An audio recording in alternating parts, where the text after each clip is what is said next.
സജീവം സാദ്വൈതം സാവധൂതം പരിജന സഹിതം കൃഷ്ണ ചൈതന്യദേവ് ശ്രീരാധാകൃഷ്ണപദാം സഗുണലളിതാം വിശാഖാന്വിതാം ഹേ കൃഷ്ണ കരുണാ സിന്ധു ദീനബന്ധു ജഗത്പതി ഗോപേശ ഗോപികാന്ത രാധാകാന്ത നമസ്തുതേ തപ്തകാഞ്ചന ഗൗരാംഗി ശ്രീരാധേ വൃന്ദാവനേശ്വരി വൃഷഭാനുസുതേ ദേവി പ്രണമാമി ഹരിപ്രിയ വാഞ്ചാകൽപതരൂപശ്ച കൃപാ സിന്ധുഭ്യേവ ച പതിതാനം പാവനേഭ്യോ വൈഷ്ണവേഭ്യോ പഞ്ചതത്വാത്മകം കൃഷ്ണം ഭക്തരൂപാസ്വരൂപകം ഭക്താവതാരം ഭക്താഖ്യാൻ നമാമി ഭക്തിശക്തി നിത്യാനന്ദമഹനൗമി സർവാനന്ദകരം പരം ഹരിനാമകൃതം ദേവം അവതുംബ ശിരോമണി ഓ മഹാവതിന്യായ കൃഷ്ണ പ്രേമപ്രദായ ദേ കൃഷ്ണായ കൃഷ്ണ ചൈതന്യ നാമ്നേ ഗൗരതിഷേണം നമോ വിഷ്ണുപാദായ കൃഷ്ണപൃഷ്ഠായ ഭൂതലേ ശ്രീമതേ ഭക്തിവേദാന്ത സ്വാമിനി നമസ്തേ സരസ്വതീ ദേവി ഗൗരവാണി പ്രചാരിണി നിർവിശേഷ ശൂന്യവാദി പാശ്ചാത്യദേശധാരിണി ജയ ശ്രീകൃഷ്ണ ചൈതന്യ പ്രഭു നിത്യാനന്ദ ശ്രീ അദ്വൈത ഗദാധര ശ്രീവാസാദി ഗൗരഭക്തവൃന്ദ ഹരേ കൃഷ്ണ കൃഷ്ണ കൃഷ്ണ ഹരേ ഹരേ ഹരേ രാമ രാമ രാമ ഹരേ ഹരേ ഗുരുവേ ഗൗരചന്ദ്രായ രാധികായ തഥാരേ കൃഷ്ണായ കൃഷ്ണഭക്തായ ഭക്തായ പ്രഭുപാദ് की जय गुरुराज हरे देहबंधु मत्संगिन मद्गुरो मन्महादना निष्ठारगमद्वाख्या मदानंदा नमस्ते ग्रंथराय श्रीमद्भागवतम की जय श्रीमद्भागवतम पंचमस्कंदम 6-ാം അധ്യായം ശ്ലോകം 5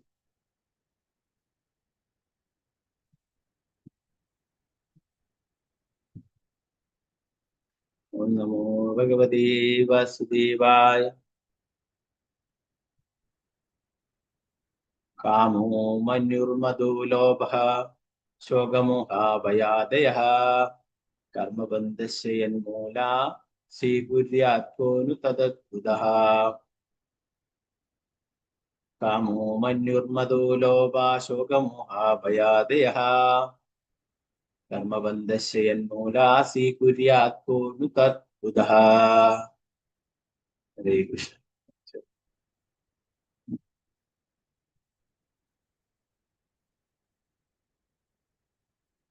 ഓം നമോ ഭഗവതേ വാസുദേവായ. ഓം നമോ ഭഗവതേ വാസുദേവായ. പ്രഭുജി കുറച്ച് മുകളിലോട്ട് കയറണം, സ്വല്പം മുകളിൽ. താഴത്തെ പേജായിട്ട് 3 ആവും. പേജിൽ ഏറ്റവും അടിയിലത്തെ ലൈനാണ് കേട്ടോ. കാമോ മന്യുർമദോ ലോഭ ശോകമോഹ ഭയാദയഃ കർമ്മബന്ധസ്യ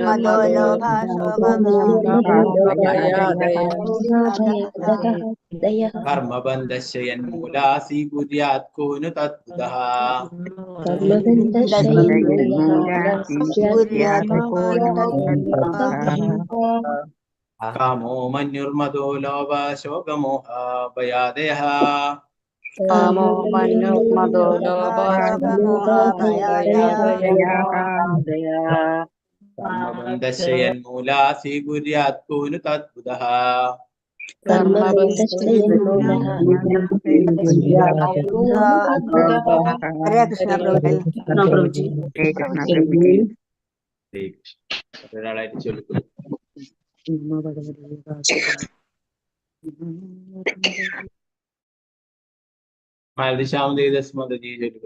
ഹരേ കൃഷ്ണ പ്രഭുജി. ഹരേ കൃഷ്ണ. ഓം നമോ ഭഗവതേ വാസുദേവായ. കാമോ മന്യുർമദോ ലോഭ ശോകമോഹ ഭയാദയഃ കർമ്മബന്ധശ്ച യന്മൂല സ്വീകുര്യാത് കോ ന തദ്ഭുതഃ. ഹരേ കൃഷ്ണ പ്രഭുജി. ഹരേ കൃഷ്ണ. സ്വർണ്ണപ്രഭ മാതാജി ചൊല്ലിക്കൊള്ളു. ഹരേ കൃഷ്ണ. കൃഷ്ണ പ്രഭുജി. ഓം നമോ ഭഗവതേ വാസുദേവായ. കാമോ മന്യുർമദോ ലോഭ ശോകമോഹ ഭയാദയഃ കർമ്മബന്ധശ്ച യന്മൂല സ്വീകുര്യാത് കോ നു തദ്ഭുതഃ. ഹരേ കൃഷ്ണ പ്രഭുജി. ഹരേ കൃഷ്ണ. ഹരേ കൃഷ്ണ പ്രഭുജി. പങ്കജാക്ഷി മാതാജി ചൊല്ലിക്കൊള്ളു. ഹരേ കൃഷ്ണ. പ്രണാം പ്രഭു. പ്രണാം. ഓം നമോ ഭഗവതേ വാസുദേവായ. കാമോ മന്യോർമദോ ലോഭ ശോകമോഹ ഭയാദയഃ കർമ്മബന്ധശ്ച യന്മൂല സ്വീകുര്യാത് കോനു തദ്ബുധഃ. ഹരേ കൃഷ്ണ പ്രഭുജി. ഹരേ കൃഷ്ണ മാതാജി.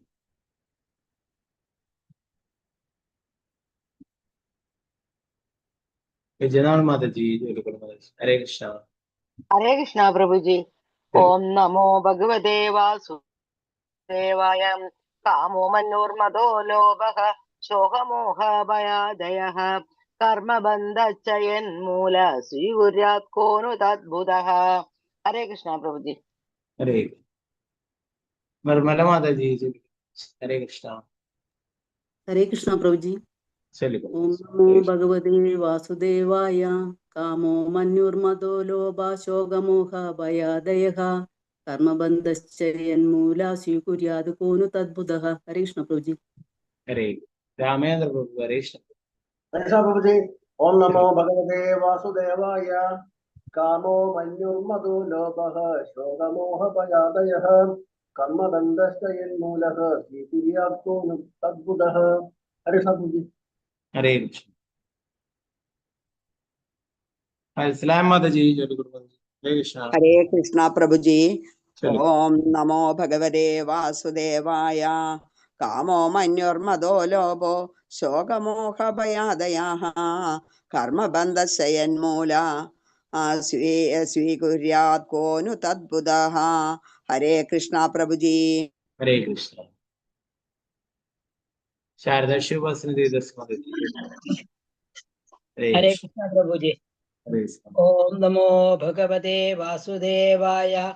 കാമോ മന്യോർമദോ ലോഭഃ ശോകമോഹ ഭയാദയഃ കർമ്മബന്ധശ്ച യന്മൂലഃ സ്വീകുര്യാത് കോനു തദ്ബുധഃ. ഹരേ കൃഷ്ണ. ഹരേ കൃഷ്ണ. അനിത മാതാജി. ഹരേ കൃഷ്ണ പ്രഭുജി. ഓം നമോ ഭഗവതേ വാസുദേവായ. കാമോ മന്യോർമദോ ലോഭ ശോകമോഹ ഭയാദയഃ കർമ്മബന്ധശ്ച യന്മൂല സ്വീകുര്യാത് കോനു തദ്ബുധഃ. ഹരേ കൃഷ്ണ പ്രഭുജി. ഹരേ കൃഷ്ണ.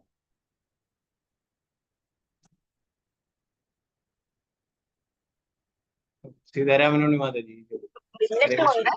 ഹരേ കൃഷ്ണ പ്രഭുജി. കാണാൻ പറ്റുന്നുണ്ടോ മാതാജി? കാണാൻ പറ്റുന്നുണ്ട് പ്രഭുജി. ഹരേ കൃഷ്ണ. ഓം നമോ ഭഗവതേ വാസുദേവായ. കാമോ മന്യുർമദോ ലോഭഃ ശോകമോഹ ഭയാദയഃ കർമ്മബന്ധശ്ച യന്മൂല സ്വീകുര്യാത് കോനു തദ്ബുധഃ. ഹരേ കൃഷ്ണ പ്രഭുജി. ഹരേ കൃഷ്ണ. ധനുപ്രതി മാതാജി. ഹരേ കൃഷ്ണ പ്രഭുജി. ഹരേ കൃഷ്ണ. ഓം നമോ ഭഗവതേ വാസുദേവായ. കാമോ മന്യോർമദോ ലോഭ ശോകമോഹ ദയാദയഃ കർമ്മബന്ധശ്ച യന്മൂല സ്വീകുര്യാത് കോനു തദ്ബുധഃ. ഹരേ കൃഷ്ണ പ്രഭുജി. ഹരേ കൃഷ്ണ. ശാരദജി നമ്പൂതിരി മാതാജി. ഹരേ കൃഷ്ണ പ്രഭുജി. ഹരേ കൃഷ്ണ. ഓം നമോ ഭഗവതേ വാസുദേവായ. കാമോ മന്യുർമദോ ലോഭ ശോകമോഹ ഭയാദയഃ കർമ്മബന്ധശ്ച യന്മൂല സ്വീകുര്യാത് കോനു തദ്ബുധഃ. ഹരേ കൃഷ്ണ പ്രഭുജി. ഹരേ കൃഷ്ണ. വസന്ത മാതാജി. ഹരേ കൃഷ്ണ. ഹരേ കൃഷ്ണ. ഹരേ കൃഷ്ണ പ്രഭുജി. ശരി. ഓം നമോ ഭഗവതേ വാസുദേവായ. കാമോ മന്യുർമദോ ലോഭ ശോകമോഹ ഭയാദയഃ കർമ്മബന്ധശ്ച യന്മൂല സ്വീകുര്യാത് കോനു തദ്ബുധഃ. ഹരേ കൃഷ്ണ പ്രഭുജി. ഹരേ കൃഷ്ണ. പത്മകുമാരി മാതാജി. ഹരേ കൃഷ്ണ പ്രഭുജി. ഹരേ കൃഷ്ണ. ഓം നമോ ഭഗവതേ വാസുദേവായ. കാമോ മന്യുർമദോ ലോഭ ശോകമോഹ ഭയാദയഃ കർമ്മബന്ധശ്ച യന്മൂല സ്വീകുര്യാത് കോനു തദ്ബുധഃ. ഹരേ കൃഷ്ണ പ്രഭുജി. ഹരേ കൃഷ്ണ. ഗീതാസി മാതാജി. ഹരേ കൃഷ്ണ പ്രഭുജി. ഹരേ കൃഷ്ണ. ഓം നമോ ഭഗവതേ വാസുദേവായ. കാമോ മന്യുർമദോ ലോഭ ശോകമോഹ ഭയാദയഃ കർമ്മബന്ധശ്ച യന്മൂല സ്വീകുര്യാത് കോ നു തദ്ബുധഃ. ഹരേ കൃഷ്ണ പ്രഭുജി. വത്സല ഗോപാലൻ മാതാജി ചൊല്ലുക. ഹരേ കൃഷ്ണ. ഹരേ കൃഷ്ണ പ്രഭുജി.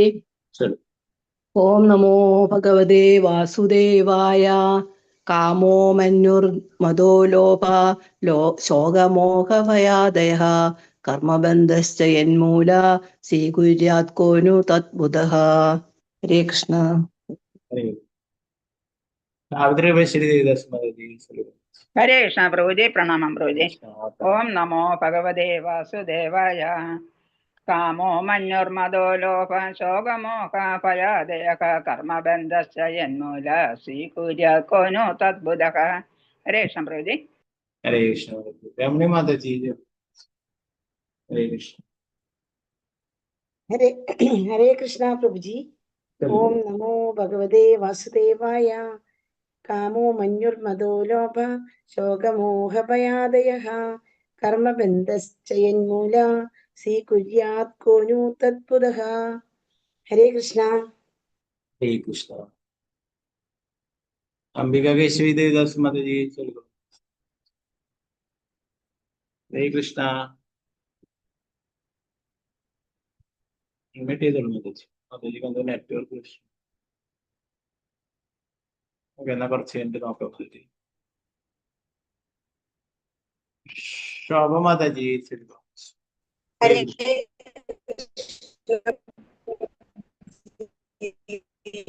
ഓം നമോ ഭഗവതേ നമോ ലോഭ ശോകമോഹ ഭയാദയഃ കർമ്മബന്ധശ്ച യന്മൂല സ്വീകുര്യാത് കോ നു തദ്ബുധഃ. ഹരേ കൃഷ്ണ പ്രഭുജി. ഹരേ കൃഷ്ണ.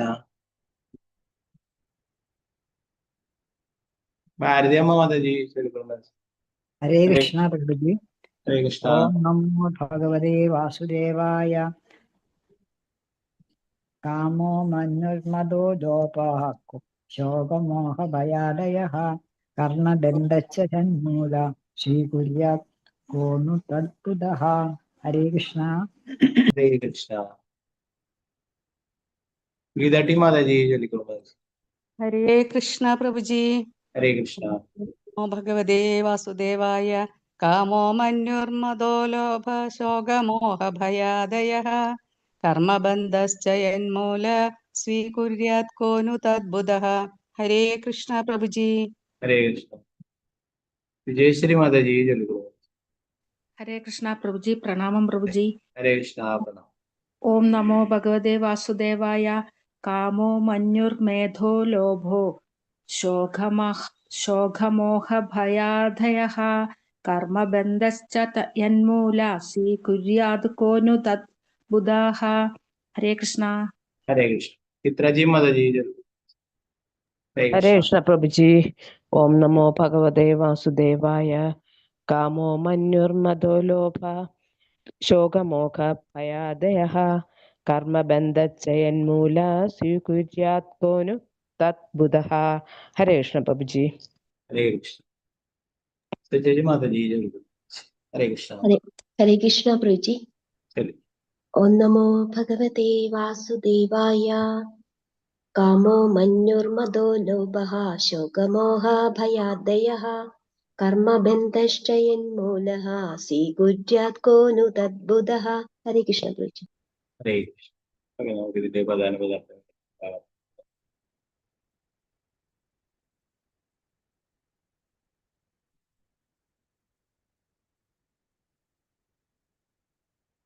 കാമഃ കാമം, മന്യുഃ കോപം, മദഃ അഹങ്കാരം, ലോഭഃ ദുരാഗ്രഹം,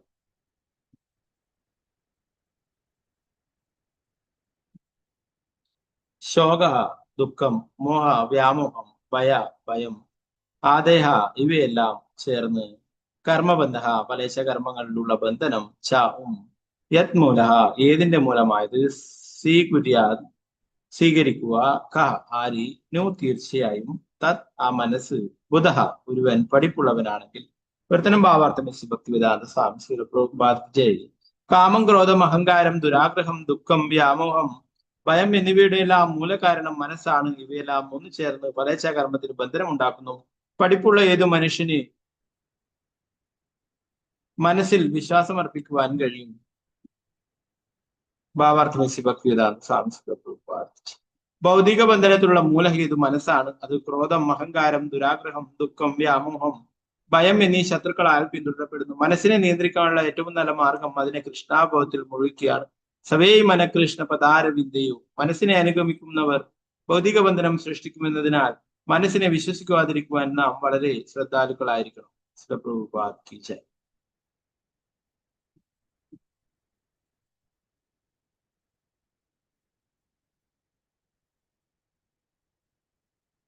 ആറാമത്തെ ശ്ലോകം നോക്കാം. ഓം നമോ ഭഗവതേ വാസുദേവായ. അദ്വൈവമഖില ലോകപാല ലലാമോഹി വിലക്ഷണൈർജഡവദ വദൂതവേഷഭാഷാചരിതൈരവി ലക്ഷിത ഭഗവത് പ്രഭാവയോഗിനാം സാംബരായ വിധിമനുശിഷ്യയൻ സ്വകളേവരം ജിഹാസുരാത്മന്യാത്മനമസവ്യ വഹിതമനർത്ഥാന്തര പാവാന്യേ ഭാവേനാന്വേഷമാണ ഉപരതാരൂപരരാമ. അദ്വൈവമഖില ലോകപാല ലലാമോപി വിലക്ഷണൈർജഡവദ ജഡവ അവധൂതവേഷോ ഭാഷാചരിതൈരവിലക്ഷിത ഭഗവത് പ്രഭാവോ യോഗിനാം സാംബരായ വിധിമനുശിഷ്യയൻ സ്വകളേവരം ദിഹാസുരാത്മന്യാത്മന മസംവ്യവഹിതമനർത്ഥാന്തര ഭാവേനാന്വേഷമാണ ഉപരതാനുവൃത്തിരൂപരരാമ.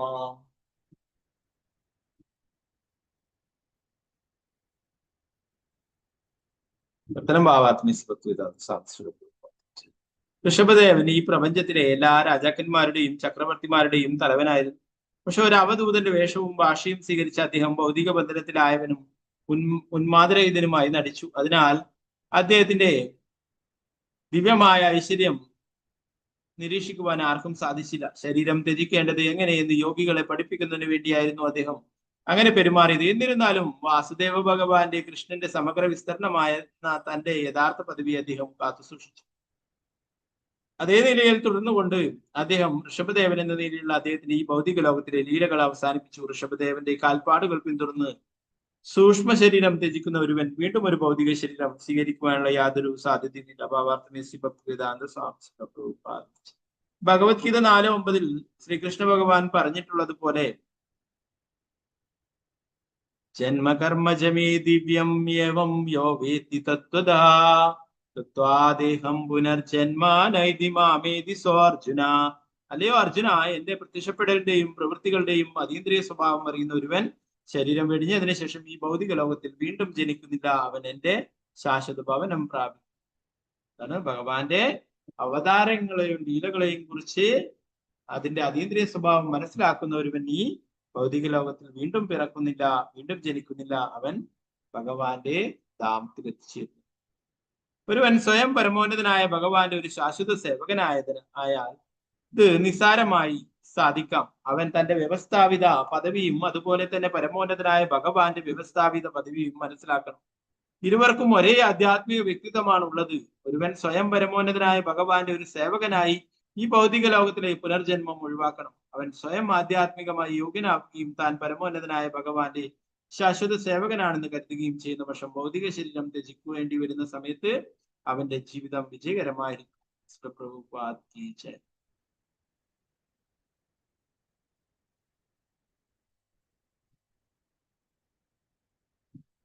നാരായണ നമസ്കൃത്യ നരം ചൈവ നരോത്തമം ദേവീം സരസ്വതിം വ്യാസം തതോ ജയമുദിരേ. നഷ്ടപ്രായേഷു ഭദ്രേഷു നിത്യം ഭാഗവത സേവയാ ഭഗവതി ഉത്തമ ശ്ലോകേ ഭക്തിർഭവതി നൈഷ്ഠികേ. മൂകം കരോതി വാചാലം പങ്കും ലംഘയതേ ഗിരിം യത്കൃപാതമഹം വന്ദേ ശ്രീഗുരു ദീനധാരണം പരമാനന്ദ മാധവം ശ്രീ ചൈതന്യേശ്വരം. നമോ വിഷ്ണുപാദായ കൃഷ്ണപൃഷ്ഠായ ഭൂതലേ ശ്രീമതേ ഭക്തിവേദാന്ത സ്വാമിനിധി നാമിനി. നമസ്തേ സരസ്വതീ ദേവി ഗൗരവാണി പ്രചാരിണി നിർവിശേഷ ശൂന്യവാദി പാശ്ചാത്യദേശധാരിണി ജയ ശ്രീകൃഷ്ണ ചൈതന്യ പ്രഭു നിത്യാനന്ദ ശ്രീ അദ്വൈത ഗദാധര ശ്രീവാസാദി ഗൗരഭക്തവൃന്ദ. ഹരേ കൃഷ്ണ കൃഷ്ണ കൃഷ്ണ ഹരേ ഹരേ, ഹരേ രാമ രാമ രാമ ഹരേ ഹരേ. ഗുരുവേ ഗൗരചന്ദ്രായ രാധികായ ദദാനി കൃഷ്ണായ കൃഷ്ണഭക്തായ തദ്ഭക്തായ നമോ നമഃ. പ്രഭുപാദി ഹരേ കൃഷ്ണ. കഴിഞ്ഞ ശ്ലോകത്തിൽ അവസാനമായിട്ട് പറഞ്ഞത് എന്താണ്? മനസ്സിനെ ഒരിക്കലും വിശ്വസിക്കുവാൻ പാടില്ല, അല്ലെ? മനസ്സ് നമ്മുടെ തന്നെയാണ്, എന്നാൽ അതിനെ ഒരിക്കലും വിശ്വസിക്കുവാൻ പാടില്ല എന്ന്. ഇത് നമ്മളെ മായയുടെ കെണിയിലേക്ക് പെടുത്തുന്നതാണ്, അല്ലെ? അതേ മനസ്സിനെ ഭഗവാന്റെ ഭക്തി സേവനത്തിൽ ഉൾപ്പെടുത്തുകയാണെങ്കിൽ ആ മനസ്സ് നമുക്ക് മിത്രമായിട്ട് നിൽക്കും, അല്ലെ? ഭഗവത്ഗീതയിൽ നമ്മൾ പഠിച്ചു, അല്ലെ? മനസ്സ് തന്നെയാണ് നമ്മുടെ ശത്രുവും അത് തന്നെയാണ് നമ്മുടെ മിത്രവും, അല്ലെ? മനസ്സിനെ നമ്മളെപ്പോഴും ഭഗവാനെ കുറിച്ച് ഓർക്കാൻ, അല്ലെ? സവേ മന കൃഷ്ണ പദാരം, ഭഗവാന്റെ പാദപങ്കജങ്ങളെ കുറിച്ച് എപ്പോഴും ഓർക്കാനായിട്ട് നമ്മുടെ മനസ്സിനെ ഉപയോഗിക്കുവാനായിട്ട് അത് പറഞ്ഞു. അപ്പൊ അങ്ങനെയാണെങ്കിൽ എന്താണ്? മനസ്സ് നമ്മുടെ സുഹൃത്താവും, അല്ലെ? അല്ലെങ്കിൽ അത് നമ്മുടെ ശത്രുവാവും. നേരത്തെ പറഞ്ഞു, അല്ലെ? ഒരു പാതിപത്യമില്ലാതെ സ്ത്രീയെ ചാരന്മാർ നിഷ്പ്രയാസം തട്ടിക്കൊണ്ടുപോകും, അല്ലെ? അതുപോലെയാണ് മനസ്സ് കാമക്രോധം ദുരാഗ്രഹം തുടങ്ങിയ ശത്രുക്കൾക്ക് സൗകര്യമൊഴി കൊടുക്കുകയും ആ ശത്രുക്കൾ നിസ്സംശയം യോഗിയെ കൊല്ലുകയും ചെയ്യും, അല്ലെ? അതിന്റെ തുടർച്ചയായിട്ട് തന്നെയാണ് ഇന്നത്തെ ശ്ലോകത്തിൽ പറയുന്നത്. കാമക്രോധം അഹങ്കാരം ദുരാഗ്രഹം ദുഃഖം വ്യാമോഹം ഭയം എന്നിവയുടെ എല്ലാം മൂലകാരണം മനസ്സാണ്. ഇവയെല്ലാം ഒന്ന് ചേർന്ന് ഫലേച്ഛാകർമ്മത്തിന് ബന്ധനമുണ്ടാക്കുന്നു. പഠിപ്പുള്ള ഏത് മനുഷ്യന് മനസ്സിൽ വിശ്വാസം അർപ്പിക്കാൻ, ഒരു ബുദ്ധിയുള്ള ഒരാൾ ഒരിക്കലും മനസ്സിൽ വിശ്വാസം അർപ്പിക്കില്ല. എന്താ അർപ്പിക്കുക? ഭഗവാനിൽ വിശ്വാസം അർപ്പിക്കും, അല്ലെ? ആ മനസ്സിനെ ഭഗവാന്റെ സേവനത്തിൽ ഉൾപ്പെടുത്തും. നമ്മൾ ഇന്നലെ പ്രഭുപാദരെ കുറിച്ചുള്ള പ്രഭുപാദ ലീലാമൃത്തിലെ കുറച്ച് ഭാഗങ്ങൾ വായിച്ചിട്ടുള്ളത്. അതിൽ പറയുന്നത് എന്താണ്? പ്രഭുപാദർ അവസാന നിമിഷവും ഭഗവാനെ കുറിച്ച് ഓർത്ത്, അല്ലെ?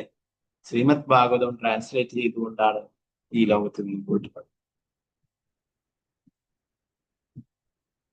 ഭൗതിക ബന്ധനത്തിലുള്ള മൂലഹേതു മനസ്സാണ്. അത് ക്രോധം അഹങ്കാരം ദുരാഗ്രഹം ദുഃഖം വ്യാമോഹം ഭയം എന്നീ ശത്രുക്കളാൽ പിന്തുടരപ്പെടുന്നു. മനസ്സിനെ നിയന്ത്രിക്കുവാനുള്ള ഏറ്റവും നല്ല മാർഗം അതിനെ കൃഷ്ണാഭാവത്തിൽ മുഴുകിയാണ്. സവേ മന കൃഷ്ണ പാതാര വിദ്യയോ. മനസ്സിനെ അനുഭവിക്കുന്നവർ ഭൗതിക ബന്ധനം സൃഷ്ടിക്കുമെന്നതിനാൽ മനസ്സിനെ വിശ്വസിക്കാതിരിക്കുവാൻ നാം വളരെ ശ്രദ്ധാലുക്കളായിരിക്കണം. നമ്മുടെ ഉള്ളിലുള്ള കാമ ക്രോധ ലോഭ മോഹ മത മാത്സര്യം, അല്ലെ? ഇതൊക്കെ എങ്ങനെയാണ് പോവുക? നമ്മള് ഭഗവാന്റെ തിരുനാമം ജപിക്കുമ്പോൾ ഇങ്ങനെയുള്ള ഈ അനർത്ഥങ്ങളൊക്കെ ഇല്ലാതായിത്തീരും, അല്ലെ? നമ്മുടെ ഉള്ളിലെ എല്ലാ ഇങ്ങനെയുള്ള അനർത്ഥങ്ങളും തീരാനായിട്ട് പ്രത്യേകിച്ച് വേറെ ഒന്നും വേണ്ട. നമ്മൾ ഭഗവാന്റെ തിരുനാമം ജപിക്കുകയും അത് കേൾക്കുകയും അതുപോലെ തന്നെ ഭഗവാന്റെ സത്കഥകൾ ശ്രീമദ് ഭാഗവതം പാരായണം ചെയ്യുകയും കേൾക്കുകയൊക്കെ ചെയ്താൽ മതി, അല്ലെ? ഇതൊക്കെ നമ്മുടെ മനസ്സിനെ ശുദ്ധീകരിക്കുന്നതാണ്. മനസ്സിലെ എല്ലാ കളങ്കങ്ങളും ഈ നമ്മുടെ ശത്രുക്കളായിട്ടുള്ള കാമക്രോധ ലോഭ മോഹ മത മാത്സര്യം ഇവരെയൊക്കെ ഇല്ലാതാക്കാൻ സാധിക്കും. പറയുന്നു, നമ്മുടെ മനസ്സിനെ എപ്പോഴും ഭഗവാന്റെ പാദപങ്കജങ്ങളെ കുറിച്ചിട്ട് ഓർക്കാനായിട്ട് അംബരീഷ് മഹാരാജാവിനെ കുറിച്ച് പറയുമ്പോൾ പറഞ്ഞു, അല്ലെ? അങ്ങനെ ചെയ്തു കഴിഞ്ഞാൽ എന്താണ്? ഒരിക്കലും മനസ്സ് നമ്മളെ അപകടത്തിലേക്ക് കൊണ്ടുപോകില്ല, അല്ലെ? മറിച്ച് നമ്മളെ ഭഗവാന്റെ അടുത്തേക്ക് കൊണ്ടുപോകാനായിട്ട് നമ്മളെ സഹായിച്ചു. 6ാമത്തെ ശ്ലോകത്തിൽ പറയുന്നത്, ഋഷഭദേവൻ ഈ പ്രപഞ്ചത്തിലെ എല്ലാ രാജാക്കന്മാരുടെയും ചക്രവർത്തിമാരുടെയും തലവനായിരുന്നു. പക്ഷെ ഒരു അവധൂതന്റെ വേഷവും ഭാഷയും തീർച്ച അധികം ഭൗതിക ബന്ധനത്തിലായവനും ഉന്മേഷരഹിതനുമായി നടിച്ചു. അതിനാൽ അദ്ദേഹത്തിന്റെ ദിവ്യമായ ശരീരം നിരീക്ഷിക്കുവാൻ ആർക്കും സാധിച്ചില്ല. ശരീരം ധരിക്കേണ്ടത് എങ്ങനെയെന്ന് യോഗികളെ പഠിപ്പിക്കുന്നതിന് വേണ്ടിയായിരുന്നു അദ്ദേഹം ഇങ്ങനെ പെരുമാറിയത്. എന്നിരുന്നാലും വാസുദേവ ഭഗവാന്റെ കൃഷ്ണന്റെ സമഗ്ര വിസ്തരണമാണെന്ന് തന്റെ യഥാർത്ഥ പദവി അദ്ദേഹം കാത്തുസൂക്ഷിച്ചു. അതേ നിലയിൽ തുടർന്നു കൊണ്ട് അദ്ദേഹം ഋഷഭദേവൻ എന്ന നിലയിലുള്ള അദ്ദേഹത്തിന്റെ ഈ ഭൗതിക ലോകത്തിലെ ലീലകൾ അവസാനിപ്പിച്ച ഋഷഭദേവന്റെ കാൽപ്പാടുകൾ പിന്തുടർന്ന് സൂക്ഷ്മ ശരീരം വീണ്ടും ഒരു ഭൗതിക ശരീരം സ്വീകരിക്കുവാനുള്ള യാതൊരു സാധ്യതയുമില്ലായിരുന്നു. ഋഷഭദേവൻ ഭഗവാന്റെ തന്നെ അവതാരമാണ് അല്ലെ. നല്ലൊരു സാധാരണ ആളെ പോലെ പെരുമാറുകയുണ്ടായി അല്ലെ. യാതൊന്നും തന്നെ ഒരു വൃത്തിയൊന്നും ഇല്ലാതെ കഴിയുകയും അല്ലെ. മലമൂത്രങ്ങൾ നേരത്തെ പറഞ്ഞു, മലമൂത്രങ്ങൾ വിസർജിച്ചിട്ട് അവിടെ തന്നെ കഴിയുകയും അതിൽ തന്നെ കിടക്കുകയും അല്ലെ, അങ്ങനെയൊക്കെ ചെയ്യുകയുണ്ടായി. അതുകൊണ്ട് തന്നെ ആർക്കും അദ്ദേഹത്തിന്റെ ദിവ്യമായിട്ടുള്ള ഐശ്വര്യം മനസ്സിലാക്കാനായിട്ട് സാധിച്ചില്ല അല്ലെ. പലരും അദ്ദേഹത്തെ ദ്രോഹിക്കുന്നതായിട്ടൊക്കെ നമ്മൾ നേരത്തെ പഠിച്ചു. മലമൂത്രങ്ങൾ വിസർജനം നടത്തുക, അദ്ദേഹത്തിന്റെ മേലെ അദ്ദേഹത്തിനെ കല്ലെടുത്തെറിയുക അല്ലെ, പലതരത്തിലുള്ള തെറി വിളിക്കുക, ഇതൊക്കെ ചെയ്യുകയുണ്ടായി. അപ്പൊ ഇത് പറയുന്നത് ഇങ്ങനെ മറ്റുള്ളവർക്ക് കാണിച്ചു കൊടുക്കുവാൻ വേണ്ടിയിട്ടാണ്. ശരീരം ത്യജിക്കേണ്ടത് എങ്ങനെയെന്ന് യോഗികളെ പഠിപ്പിക്കുന്നതിന് വേണ്ടിയായിരുന്നു അദ്ദേഹം ഇങ്ങനെ പെരുമാറുന്നത്. സാക്ഷാൽ പരമദിവ്യപുരുഷനായിട്ടുള്ള ഭഗവാൻ തന്നെയാണ് അല്ലെ. എന്നാൽ ഇവിടെ ഒരു യോഗി എങ്ങനെയായിരിക്കണം, ഒരു സാധു എങ്ങനെയായിരിക്കണം എന്ന് മറ്റുള്ളവർക്ക് പറഞ്ഞു കൊടുക്കുവാനായിട്ട് അല്ലെ ആണ് ഇങ്ങനെ ഒരു ലീല ചെയ്തിട്ടുള്ളത്. തുടർന്ന് അതേ നിലയിൽ തുടർന്നുകൊണ്ട് അദ്ദേഹം ഋഷഭദേവൻ എന്ന നിലയിലുള്ള അദ്ദേഹത്തിന്റെ ഈ ഭൗതിക ലോകത്തിലെ ലീലകൾ അവസാനിപ്പിച്ച് ഋഷഭദേവന്റെ കാൽപ്പാടുകൾ പിന്തുടർന്നു സൂക്ഷ്മ ശരീരം ത്യജിക്കുന്നവരും വീണ്ടും ഒരു ഭൗതിക ശരീരം സ്വീകരിക്കാനുള്ള യാതൊരു സാധ്യതയുണ്ടായിരുന്നു അല്ലെ. ഋഷഭദേവൻ നേരത്തെ തന്നെ ഉപദേശങ്ങൾ നൽകിയിട്ടുണ്ട് ഭക്തിയുത സേവനത്തെ കുറിച്ചിട്ട് അല്ലെ. ഈ ശ്രേഷ്ഠമായിട്ടുള്ള മനുഷ്യജന്മം അല്ലെ, പട്ടികളെയും പന്നികളെയും പോലെ രാപ്പകൽ ഒരുപോലെ അധ്വാനിക്കാനായിട്ടുള്ളതല്ല അല്ലെ. ഇതിനു വേണ്ടിയിട്ടുള്ളതാണ്, ഭക്തിയുത സേവനങ്ങൾ അനുഷ്ഠിക്കുവാനായിട്ടുള്ളതാണ്, തിരിച്ച് ഭഗവാന്റെ അടുത്തേക്ക് പോവാനായിട്ടുള്ളതാണ്.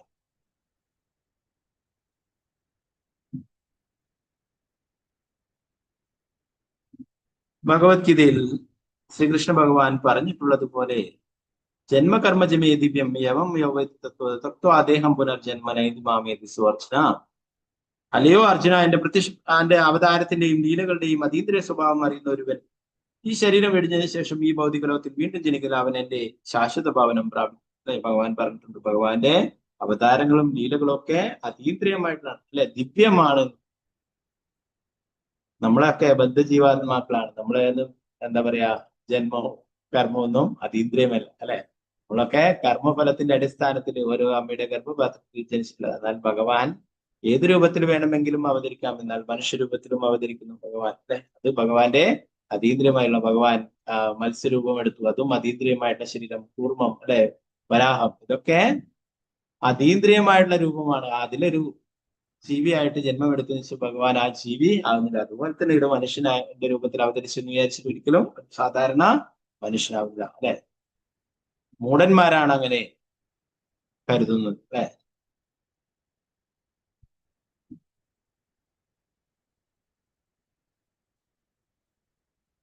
ഒരുവൻ സ്വയം പരമോന്നതനായ ഭഗവാന്റെ ഒരു ശാശ്വത സേവകനായാൽ നിസ്സാരമായി സാധിക്കാം. എന്താ പറയുന്നു? പ്രഭുപദർ പറയുന്നു, നമുക്ക് ഇത് വളരെ എളുപ്പത്തിൽ പരിശീലിക്കാം. അതാണ് ഭഗവാന്റെ ഒരു സേവകനാണെന്നുള്ള കാര്യം നമ്മൾ മനസ്സിലാക്കുകയും ഭക്തി സേവനങ്ങൾ അനുഷ്ഠിക്കുകയും ചെയ്താൽ മതി. ഇപ്പൊ തന്റെ വ്യവസ്ഥാപിത പദവിയും അതേപോലെ തന്നെ പരമോന്നതനായ ഭഗവാന്റെ വ്യവസ്ഥാപിത പദവിയും മനസ്സിലാക്കും.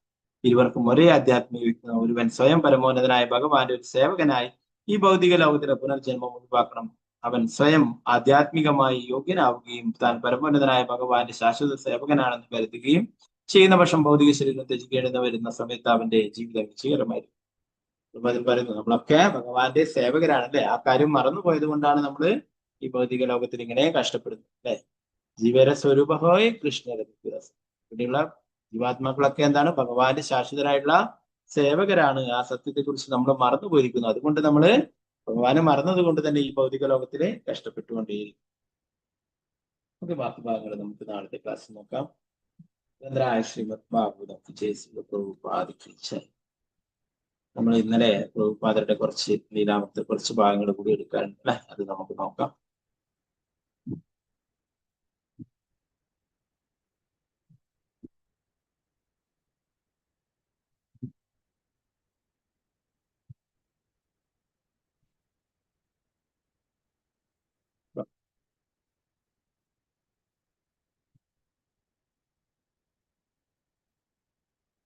നമ്മൾ ഇന്നലെ അവസാനമായിട്ട് നിർത്തിയിട്ടുണ്ടായിരുന്നത് പ്രഭുപാദരെ ശരിയായ രീതിയിൽ ഭക്ഷണമൊന്നും കഴിക്കാതെ വെറും എല്ല് മാത്രമായിട്ട് അല്ലെ, ശരീരത്തിലെ ആ എല്ലും മറ്റുമേ കാണാനായിട്ടുണ്ടായിരുന്നുള്ളൂ. അപ്പൊ അതിനെക്കുറിച്ച് പ്രഭുപാദർ പറയുന്നു, എല്ലുകൾ മാത്രമുള്ള ഒരു ഋഷി ഉണ്ടായിരുന്നത് ചരിത്രം തന്നെയുണ്ട്. അതിനാൽ ഒരർത്ഥത്തിൽ നമുക്ക് അസ്ഥികൾ കൊണ്ട് മാത്രം ജീവിതത്തെ നിലനിർത്താം. ഹിരണ്യകശിപു അങ്ങനെ ചെയ്തിട്ടുണ്ട്. ഹിരണ്യകശിപു കഠിന തപസ്സായി സൃഷ്ടിക്കുമ്പോഴേ ഒന്നും ഭക്ഷണമൊന്നും കഴിച്ചില്ല അല്ലെ, അത്രയും കഠിന തപസ്സായിരുന്നു. അവസാനം ആ ശരീരം വെറും എല്ലു മാത്രമായിട്ട് മാറുകയുണ്ടായി. പിന്നീട് ബ്രഹ്മാവ് വന്നിട്ട് അദ്ദേഹത്തിനെ അനുഗ്രഹിക്കുമ്പോഴാണ് വീണ്ടും പഴയ രൂപത്തിലാവും ഐശ്വര്യമുള്ള വേറൊരു രൂപം ലഭിക്കും. പ്രഭുപാദർ പറഞ്ഞു, ഇങ്ങനെയുള്ള ഋഷിമാരൊക്കെ ഉണ്ടായിരുന്നു. തമാൽ കൃഷ്ണ മഹാരാജ് പറഞ്ഞു, അങ്ങും അത് തന്നെ ചെയ്യുന്നു പ്രഭുപാദർ പറഞ്ഞു, അതുകൊണ്ട് കഴിയുന്നിടത്തോളം കാലം ആ എല്ലുകളെ സംരക്ഷിച്ചു കൊള്ളുക. പക്ഷെ യഥാർത്ഥ ജീവിതം ഇവിടെയാണ്. അത് എല്ലായ്പ്പോഴും ഓർമ്മിക്കുക. ഭൗതിക ലോകം എന്നതിന്റെ അർത്ഥം നാം എല്ലാം എല്ലുകളും മാംസവും ഒന്നായി സംരക്ഷിക്കുന്നു എന്നതാണ്. എന്നാൽ അവയ്ക്ക് അത് എന്താണെന്നതിനെ പറ്റി അറിവില്ല. ആത്രേയ ഋഷിദാസ് ശ്രീല പ്രഭുപാദരെ സന്ദർശിക്കും അദ്ദേഹത്തെ ടെഹ്റാൻ സന്ദർശനത്തിന് ക്ഷണിക്കുകയും ചെയ്തപ്പോൾ താൻ ചെല്ലാൻ തയ്യാറാണെന്നും പക്ഷെ നിങ്ങൾക്ക് ഇപ്പോൾ ഒരു എല്ലിൻ ഭാണ്ഡമാണ് കൊണ്ടുപോകേണ്ടി വരിക എന്നും അദ്ദേഹം പറഞ്ഞു. ഇതൊക്കെ ശ്രീല പ്രഭുപാദർ എല്ലായ്പ്പോഴും പഠിപ്പിച്ചു പോകുന്ന വിഷയങ്ങളാണ്. അദ്ദേഹത്തിന്റെ പുസ്തകങ്ങളിലുള്ള അതേ വിഷയങ്ങൾ, എന്നാൽ ആ പാഠങ്ങൾ പ്രഭുപാദർ സ്വന്തം അവസ്ഥയുമായി ബന്ധിപ്പിച്ച് പ്രതിപാദിപ്പിച്ചപ്പോൾ അവ കൂടുതൽ ഹൃദയസ്പർശിയും ശ്രദ്ധേയവുമായി. ഭക്തന്മാർ പ്രഭുപാദരെ തന്റെ അന്ത്യദിനങ്ങളിൽ സുപ്രധാന ഉപദേശങ്ങൾ നൽകിയ ഭീഷ്മരോട് ഉപമിക്കുകയുണ്ടായി. ഭീഷ്മർ വേദനയൊന്നും അറിയാതെ ശരശയ്യയിൽ കിടന്നുകൊണ്ട് വിജ്ഞാനപ്രദവും സ്നേഹപൂർണവുമായ സംവാദങ്ങൾ നടത്തിയതുപോലെ സ്വന്തം മരണസമയം സ്വേച്ഛയനുസരിച്ച് നിർണയിച്ചിരിക്കുന്നത് പോലെയും ശ്രീല പ്രഭുപാദർ തന്റെ ശാരീരികാവസ്ഥ വിസ്മരിച്ചുകൊണ്ടും മരണത്തെ ധിക്കരിച്ചുകൊണ്ടും ആധ്യാത്മികമായി തികച്ചും അജ്ഞരായ തന്റെ മക്കൾക്ക് ഉപദേശങ്ങൾ നൽകിക്കൊണ്ടും തന്റെ അന്ത്യദിനങ്ങൾ ചെലവഴിക്കുന്നു. എന്നാൽ ശ്രീല പ്രഭുപാദരുടെ ഈ മക്കൾക്ക് ഇനി വെറുതെ നിന്നുകൊണ്ട് അദ്ദേഹത്തിന്റെ തത്വചിന്താപരമായ പാഠങ്ങൾ കേട്ടുകൊണ്ടിരിക്കുവാൻ സാധിക്കില്ല.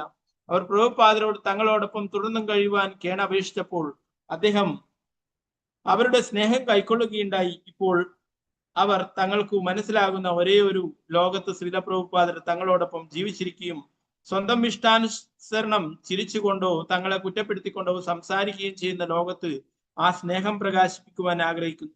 അദ്ദേഹം തിന്നും കുടിച്ചും വീണ്ടും ശാരീരികമായി ശക്തനായി തീരണമെന്ന് അവർ ആഗ്രഹിച്ചു. എന്നാൽ വീണ്ടും ശ്രീല പ്രഭുപാദർ മാറാൻ തുടങ്ങി. അദ്ദേഹം ഭക്ഷണപാനീയങ്ങൾ കഴിക്കാൻ വിസമ്മതിച്ചു തുടങ്ങി. തന്റെ ശിഷ്യന്മാരുമായി സ്നേഹപൂർവ്വം ആശയവിനിമയങ്ങൾ നടത്താൻ വേണ്ടി അദ്ദേഹം തന്റെ ദേഹവിയോഗം മാറ്റിവെക്കുകയായിരുന്നു. എന്നാൽ അതേസമയം തന്നെ ഭക്ഷണപാനീയങ്ങൾ നിരസിക്കുക വഴി താൻ മരണത്തെ വരിക്കുവാൻ സന്തോഷപൂർവ്വം കാത്തിരിക്കുന്നതായി കാണിക്കുകയാണ് അദ്ദേഹം ചെയ്തത്. നിർബന്ധിച്ചപ്പോൾ അതൊരു അസാധ്യമായ നടപടിയാണെന്ന് അദ്ദേഹം സമ്മതിച്ചു. ഭക്ഷണപാനീയങ്ങൾ കൂടാതെ ജീവിക്കുക എന്നത് അത്ഭുത കൃത്യങ്ങൾ അദ്ദേഹം അംഗീകരിക്കുകയോ ആഗ്രഹിക്കുകയോ ചെയ്തില്ല. അദ്ദേഹത്തിന്റെ ആരോഗ്യം മെച്ചപ്പെടുത്തണമെങ്കിൽ അത് പോഷകങ്ങളായ ആഹാര പദാർത്ഥങ്ങൾ കഴിക്കുന്നത് മുഖേനയായിരിക്കും. എന്നാൽ സ്വന്തം കാരണങ്ങളാൽ അദ്ദേഹം ഭക്ഷണം കഴിക്കാൻ വിസമ്മതിച്ചു. രോഗവിമുക്തി ഭൗതികമാണെന്നും തനിക്കതിന് ആഗ്രഹമില്ലെന്നും അദ്ദേഹം പറഞ്ഞു. അദ്ദേഹം കൃഷ്ണേച്ഛയ്ക്ക് തികച്ചും അനുഗുണമായ വിധത്തിൽ തിരുനാമങ്ങൾ തന്നെ സംരക്ഷിച്ചു കൊള്ളട്ടെ എന്ന മനോഭാവത്തോടെ കഴിഞ്ഞു.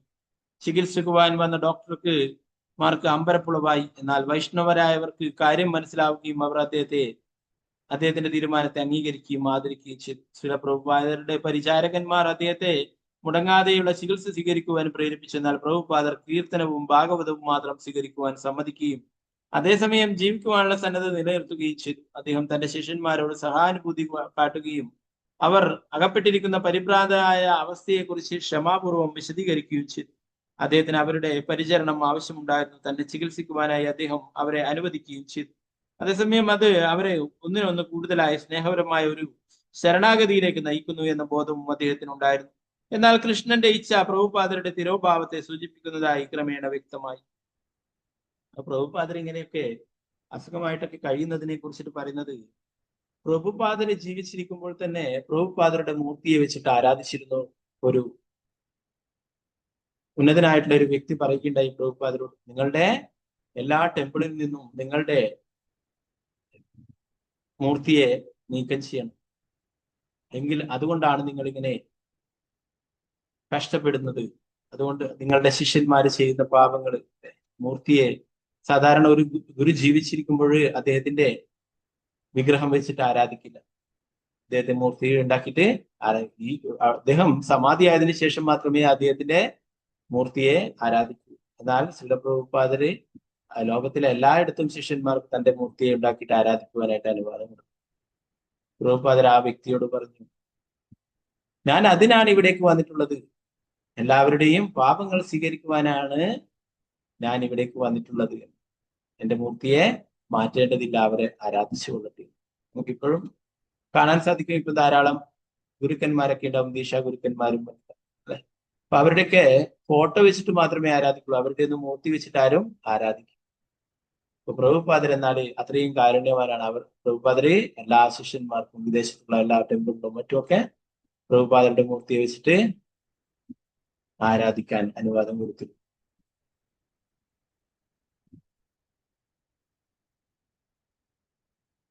ശ്രീല പ്രഭുപാദർക്ക് അദ്ദേഹം ഇച്ഛിക്കുന്ന വർഷം ഇഹലോകവാസം തുടരാൻ കഴിയുമെന്ന സങ്കല്പത്തിൽ സദാ പ്രവർത്തിച്ചിരുന്ന ഭവാനന്ദൻ പറഞ്ഞു, ശ്രീല പ്രഭുപാദ, അങ്ങയുടെ ഈ ലോകത്തിലെ സാന്നിധ്യം ഒന്ന് മാത്രമാണ് കലിയുഗ ആക്രമണത്തെ യഥാർത്ഥത്തിൽ തടഞ്ഞു നിർത്തുന്നത്.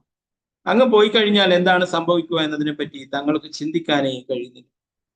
അത് എന്റെ കൈകളിലല്ല, കൃഷ്ണ ബലരാമന്മാരുടെ കൈകളിലാണ്, പ്രഭുപാദർ ബോധപൂർവം പറഞ്ഞു. പ്രഭുപാദർ എല്ലായ്പ്പോഴും വ്യക്തമായ യുക്തിയോടും തികഞ്ഞ കൃഷ്ണഭക്തിയോടും കൂടിയാണ് സംസാരിച്ചിരുന്നത്.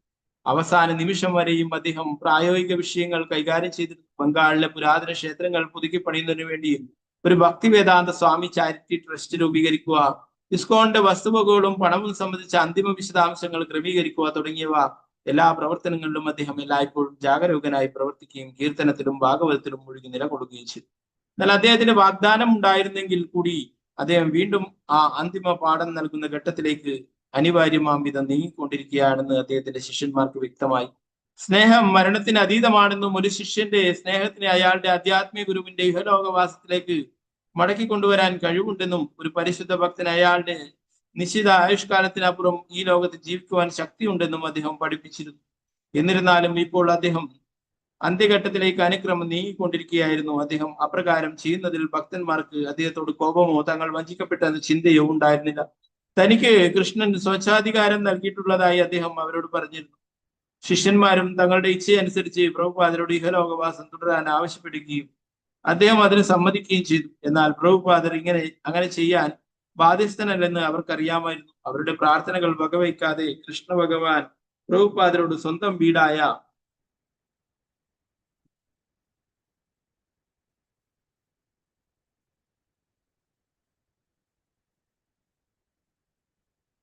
ഭഗവത് സന്നിധിയിലേക്ക് മടങ്ങിച്ചെല്ലാൻ കൽപ്പിച്ചാൽ അദ്ദേഹത്തിന് നിഷേധിക്കാനാവില്ലല്ലോ. ശ്രീല പ്രഭുപാദർ അത് സ്വീകരിച്ചാൽ ശിഷ്യന്മാർക്കും സ്വീകരിക്കുവാനേ തരമുള്ളൂ. എന്തായാലും അവരുടെ ശരണാഗതിയോടുകൂടിയ സ്നേഹത്തിന് മാറ്റം വരികയില്ല. അതിപ്പോൾ ഒരു ഭൗതികാകർഷണത്തിനും മാറ്റിമറിക്കാനാവാത്ത വിധം ശാശ്വതമായി കഴിഞ്ഞിരുന്നു. അവർ അത്തരം പരീക്ഷണങ്ങൾക്കെല്ലാം അതീതമായിരുന്നു. മരണത്തിനും അത് അപഹരിക്കുവാൻ സാധ്യമല്ല.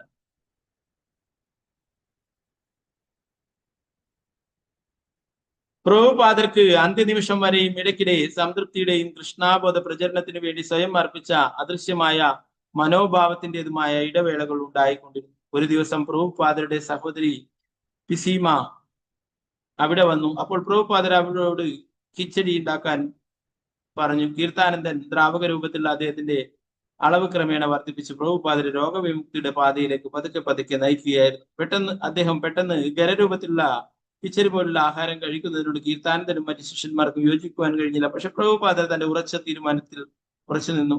അദ്ദേഹം ഇങ്ങനെ പറഞ്ഞു, അവർ പാകം ചെയ്യുന്ന ഭക്ഷണം എനിക്ക് ഗുണം ചെയ്യുന്നതോ അതോ ദോഷം ചെയ്യുന്നോ എന്ന കാര്യം അപ്രസക്തമാണ്. അവർ ഒരു വൈഷ്ണവിയാണ്, അതെനിക്ക് ഗുണകരമാകും. പിന്നീട് അദ്ദേഹം ഏറ്റവും വിനീതമായ ഭാവത്തോടെ പറഞ്ഞു, ഒരു പക്ഷെ ഞാൻ എന്റെ സമ്പൽ സമൃദ്ധിയാലും വിജയത്താലും കുറച്ച് ഗർഭിഷ്ഠനായിരിക്കും.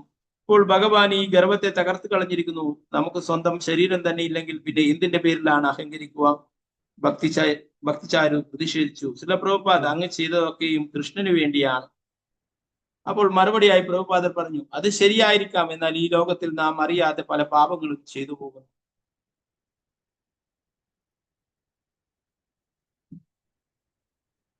ഇത് കേട്ടപ്പോൾ പിസീമ ആവേശപൂർവ്വം പറഞ്ഞു, ഇല്ലില്ല, അദ്ദേഹം ഒരിക്കലും ഒരു പാപവും ചെയ്തിട്ടില്ല. ഭക്തിചാരി പറഞ്ഞു, അങ്ങേക്ക് ഒരിക്കലും പാപങ്ങൾ ചെയ്യാൻ സാധ്യമല്ല.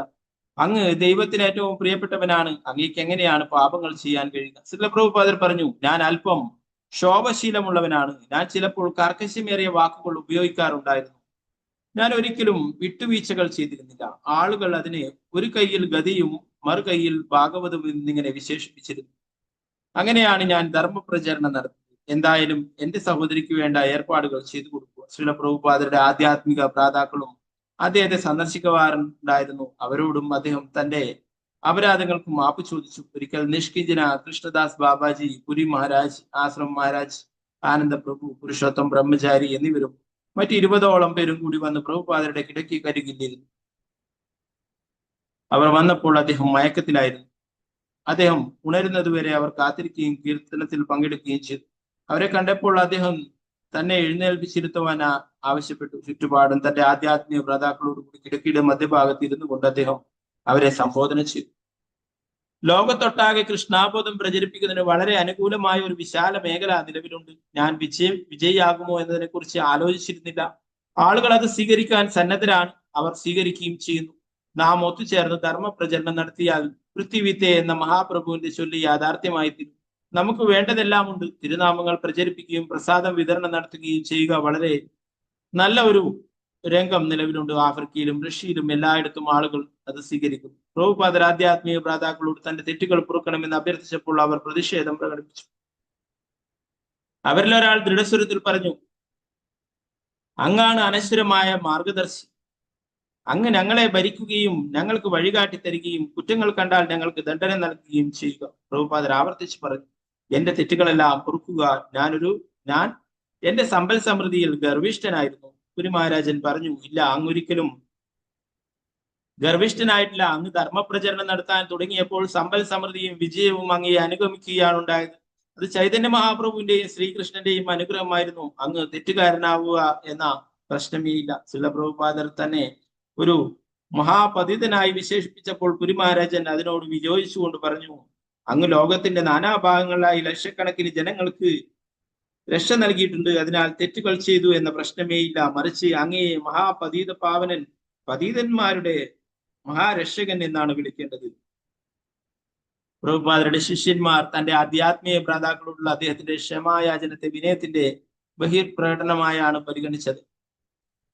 എന്നാൽ അവർക്കും അമ്പരപ്പുളവാക്കി. പ്രഭുപാദർ തെറ്റൊന്നും ചെയ്തിട്ടില്ലെന്ന് അദ്ദേഹത്തിന്റെ ആധ്യാത്മിക ഭ്രാതാക്കൾ പറഞ്ഞത് ആത്മാർത്ഥതയോടുകൂടി തന്നെയായിരുന്നു. അദ്ദേഹം എന്തൊക്കെ ചെയ്തോ അതൊക്കെ കൃഷ്ണന് വേണ്ടിയായിരുന്നു. എന്നാൽ ശ്രീല പ്രഭുപാദർ മാപ്പ് ചോദിച്ചതും ആത്മാർത്ഥതയോട് കൂടിയായിരുന്നു. എല്ലാവരോടുമുള്ള ക്ഷമാപണം അദ്ദേഹത്തിന്റെ വിനയത്വത്തിന്റെ ഏറ്റവും ഉത്തമ ദൃഷ്ടാന്തമായിരുന്നു. ധർമ്മപ്രചാരണ വിഷയത്തിൽ കൃഷ്ണന്റെ കരുണാമയമായ ഉപദേശങ്ങൾ എല്ലാ പട്ടണങ്ങളിലും ഗ്രാമങ്ങളിലും വ്യാപിക്കുന്നതിന് ഈ എളിമത്തം സഹായകമായിരുന്നില്ല. എന്നാൽ ഇപ്പോൾ അത് പ്രദർശിപ്പിക്കാവുന്നതാണ്. ലണ്ടനിലും ഇപ്പോൾ വൃന്ദാവനത്തിലും പ്രഭുപാദർ ശിഷ്യന്മാരെ പരിശീലിപ്പിക്കുന്നതിന് ആവശ്യമായ വാഗ്ദണ്ഡനങ്ങളും മറ്റും ഒഴിവാക്കിക്കൊണ്ട് തന്റെ ശിഷ്യന്മാരോട് പതിവിലേറെ സ്നേഹവും കൃതജ്ഞതയും പ്രകടിപ്പിച്ചു. തികഞ്ഞ എളിമത്തത്തിൻ്റെതായ ഈ മനോഭാവം ഭക്തിപൂർണമായ ജീവിതത്തിന്റെ പരമോന്നതാവസ്ഥയാണ്. മധ്യമാധികാരി അഥവാ രണ്ടാം തരം ഭക്തൻ ഭക്തന്മാരെയും നിരപരാധികളായ ഭക്തരെയും അസുരന്മാരെയും വേർതിരിച്ചു ഉണ്ടെന്നും, എന്നാൽ മഹാഭാഗവതൻ ഒന്നാം തരം ഭക്തൻ തന്നെ ഒഴിച്ച് മറ്റെല്ലാവരെയും ഭഗവത് സേവകരായിട്ടാണ് കാണുന്നതെന്നും പ്രഭുപാദർ തന്റെ ഗ്രന്ഥങ്ങളിൽ വിവരിച്ചു. എന്നാലും ചിലപ്പോൾ കൃഷ്ണാബോധം പ്രചരിപ്പിക്കുക എന്ന ഏറ്റവും മഹത്വവും പൂർണ്ണവുമായ സേവനം നടത്തുന്നതിന് വേണ്ടി മഹാഭാഗവതൻ പരമോന്നത പദവിയിൽ നിന്നും താഴേട്ടിറങ്ങി വരാൻ ആഗ്രഹിക്കുന്നു. പ്രഭുപാദരുടെ ശിഷ്യന്മാർ വൈദിക ഗ്രന്ഥങ്ങളിൽ നിന്നും മഹാഭാഗവത പദത്തെ പറ്റി വായിച്ചറിഞ്ഞിട്ടുണ്ടായിരുന്നു. ഇപ്പോൾ പ്രഭുപാദർ തന്നെ ഏറ്റവും പതീതനായി സ്വയം വിശേഷിപ്പിക്കുകയും അവരോട് മാപ്പുരയ്ക്കുകയും ചെയ്യുമ്പോൾ അവർ അത് പൂർണ്ണമായി പ്രത്യക്ഷത്തിൽ കാണുന്നു. ഒരു ചെറിയ സംഘം ആളുകളോടൊപ്പം ഒരു കാളവണ്ടിയിൽ സഞ്ചരിച്ച് ഇന്ത്യ ഒട്ടുക്കുമുള്ള ഗ്രാമങ്ങളിൽ ധർമ്മപ്രചരണം നടത്തുക എന്ന തന്റെ ശിഷ്യനായ ലോകനാഥ് സ്വാമിയുടെ പരിപാടിയെ പറ്റി ശ്രീല പ്രഭുപാദർ കേട്ടിരുന്നു. അവരുടെ യാത്രകൾക്കിടയിൽ അടുത്ത കാലത്ത് ബദരി ആശ്രമവും ബീങ് കപൂറും പോലെയുള്ള തീർത്ഥാടന സ്ഥലങ്ങൾ സന്ദർശിച്ച വിവരം ലോകനാഥ് സ്വാമി പ്രഭുപാദരോട് പറഞ്ഞു. ശ്രീല പ്രഭുപാദർ ഇത് കേട്ട് ഉത്തേജിതനാവുകയും കാളവണ്ടിയിലേറി വൃന്ദാവന പ്രദേശത്തെ പ്രദർശനം ചെയ്യാനുള്ള തന്റെ മോഹം പ്രകടിപ്പിക്കുകയും ചെയ്തു. വർദ്ധിച്ച സ്നേഹത്തോടെ പ്രഭുപാദരെ ശുശ്രൂഷിച്ചുകൊണ്ടിരുന്ന തമാൽ കൃഷ്ണനും ഭവാനന്ദനും അദ്ദേഹത്തിന്റെ ഈ അഭിലാഷത്തെ പിന്താങ്ങാൻ പ്രയാസമായിരുന്നു. എന്തുകൊണ്ടെന്നാൽ അദ്ദേഹത്തിന്റെ പരിശീലനമായ ശരീരത്തിന് അത്തരം ഒരു പരുക്കൻ യാത്രയെ അതിജീവിക്കുവാൻ ശേഷിയില്ലെന്ന് അവർക്കറിയാമായിരുന്നു. എന്നാൽ ശ്രീല പ്രഭുപാദർ പരിക്രമം നടത്തിക്കൊണ്ടിരിക്കെ മരിക്കുന്നത് വലിയ പുണ്യമാണെന്ന് യുക്തിവാദം ചെയ്യുകയും തന്നെ കൂട്ടിക്കൊണ്ടുപോകാൻ അവരോട് ആവശ്യപ്പെടുകയും ചെയ്തു. പരിക്രമത്തിന് പോകാനുള്ള പ്രഭുപാദരുടെ ആഗ്രഹം ആധ്യാത്മിക ഗുരുവിൽ നിന്നുള്ള ഒരു ആജ്ഞ എന്ന നിലയ്ക്ക് മാനിക്കപ്പെടേണ്ടതാണെന്നും അദ്ദേഹം ആഗ്രഹിക്കുന്നത് കൊണ്ട് അത് നിരസിക്കപ്പെട്ടുകൂടാ എന്നും ചിലർ വാദിച്ചതിനാൽ ഒരു വിവാദം ഉടലെടുത്തു. എന്തായാലും ഡോക്ടർ ശ്രീല പ്രഭുപാദരുടെ ശരീരത്തിന് കാളവണ്ടിയുടെ കുലുക്കം താങ്ങാൻ കെൽപ്പില്ലെന്ന് തർപ്പിച്ചു പറഞ്ഞു. ശിലപ്രഭുപാദരുടെ കിടക്കയ്ക്ക് ചുറ്റും കൂടിയിരുന്ന ഭക്തന്മാർ വ്യത്യസ്തങ്ങളായ അഭിപ്രായങ്ങളുള്ളവരായിരുന്നു. ശിലപ്രഭുപാദർക്ക് അത് മനസ്സിലാക്കാനും കഴിഞ്ഞു. എന്തായാലും ലോകനാഥൻ അദ്ദേഹത്തിന്റെ അഭ്യർത്ഥനയനുസരിച്ച് പുറത്തുപോയി ഒരു കാളവണ്ടി കൂലിക്കെടുക്കുകയും അത് പ്രഭുപാദരുടെ യാത്രയ്ക്ക് വേണ്ടി സജ്ജമാക്കുകയും ചെയ്തു. ആ പരിക്രമം അഥവാ പ്രദക്ഷിണയാത്ര വൃന്ദാവന നഗരിയിൽ വരെ പോവുകയോ ഗോസ്വാമിമാരുടെ 7 പ്രധാന ക്ഷേത്രങ്ങൾ സന്ദർശിക്കുകയോ ചെയ്യട്ടെ എന്ന് ലോകനാഥനും ഹംസദൂതനും നിർദ്ദേശിച്ചു. എന്നാൽ അടുത്ത ദിവസം ഗോവർദ്ധന പൂജാ ദിനമായതിനാൽ പ്രഭുപാദർക്ക് ഗോവർദ്ധനഗിരിയിലേക്ക് പോകണമെന്ന് പിന്നീട് അവർ അഭിപ്രായപ്പെട്ടു. തമാൽ കൃഷ്ണനും ഭവാനന്ദനും ഭക്തിചാരുവുമായിട്ട് പരിക്രമം നടത്തുന്നതിനെ ശക്തിയുക്തം എതിർത്തു. പ്രഭുപാദർ പറഞ്ഞു, ഒറ്റ ദിവസത്തെ ഒരു പരീക്ഷണം, അത് ഒരു ദിവസത്തേക്ക് മാത്രമാണ്. ഞാൻ ഒറ്റ ദിവസം കൊണ്ട് മരിക്കാനും മറ്റും പോകുന്നില്ല. ഉറപ്പായി വിശ്വസിച്ചു കൊള്ളുക. ഗോവർദ്ധനത്തിലേക്ക് പോവുക എന്ന ആശയം അദ്ദേഹത്തിന് ഇഷ്ടപ്പെട്ടു. നമുക്ക് നമ്മുടെ പാചകം അവിടെ വെച്ചാക്കാം അദ്ദേഹം അഭിപ്രായപ്പെട്ടു. ലോകനാഥ് സ്വാമി പരിചയസമ്പന്നനാണെന്നും അദ്ദേഹം അവര് ഉറപ്പ് നൽകി. ഒരു നല്ല പിക്നിക് ആകാം അദ്ദേഹം പറഞ്ഞു. മാറി മാറിയുള്ള ചർച്ചകൾക്ക് ശേഷം അടുത്ത ദിവസം അതിരാവിലെ പ്രഭുപാദരെ ഒരു കാളവണ്ടിയിൽ ഗോവർദ്ധനഗിരിയിലേക്ക് കൊണ്ടുപോകാമെന്ന് അവർ തീരുമാനിച്ചു. പിന്നീട് ഭക്തന്മാരിൽ ഭൂരിഭാഗവും ആ രാത്രി പ്രഭുപാദരെ വിട്ടുപിരിഞ്ഞു.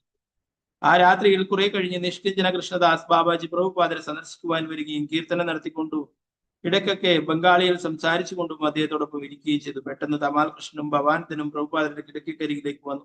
അവർ കരയുകയായിരുന്നു. ഉത്കണ്ഠയാൽ ഭാവമാറ്റം സംഭവിച്ച നിലയിലുമായിരുന്നു. പ്രഭുപാദർക്ക് കാര്യം മനസ്സിലായി. അദ്ദേഹം ചോദിച്ചു, ഞാൻ പോകരുതെന്ന് അഭ്യർത്ഥിക്കുകയാണല്ലോ നിങ്ങൾ? തമാൽ കൃഷ്ണൻ പറഞ്ഞു, ശിലപ്രഭുപാദ് മുകളിലത്തെ നിലയിലെ ആ മുറിയിലേക്ക് ഞാൻ അസ്വസ്ഥനായി തീർന്നു. ഞാൻ അവിടെ ചുറ്റി നടന്നു. ഈ റോഡ് വളരെ മോശമാണെന്നും അങ്ങ് ഇതിലൂടെ യാത്ര ചെയ്താൽ അങ്ങോട്ടും ഇങ്ങോട്ടും തെറിപ്പിക്കപ്പെട്ടുകൊണ്ടേയിരിക്കുമെന്നും 2 ഭക്തന്മാർ എന്നോട് പറഞ്ഞു. ആ റോഡ് ഭയാനകമാണ്. പ്രഭുപാദ് പോകുന്നത് നാളെ തന്നെ വേണമെന്ന് എന്താണ് ഇത്ര നിർബന്ധം എന്ന് എനിക്ക് മനസ്സിലാകുന്നില്ല.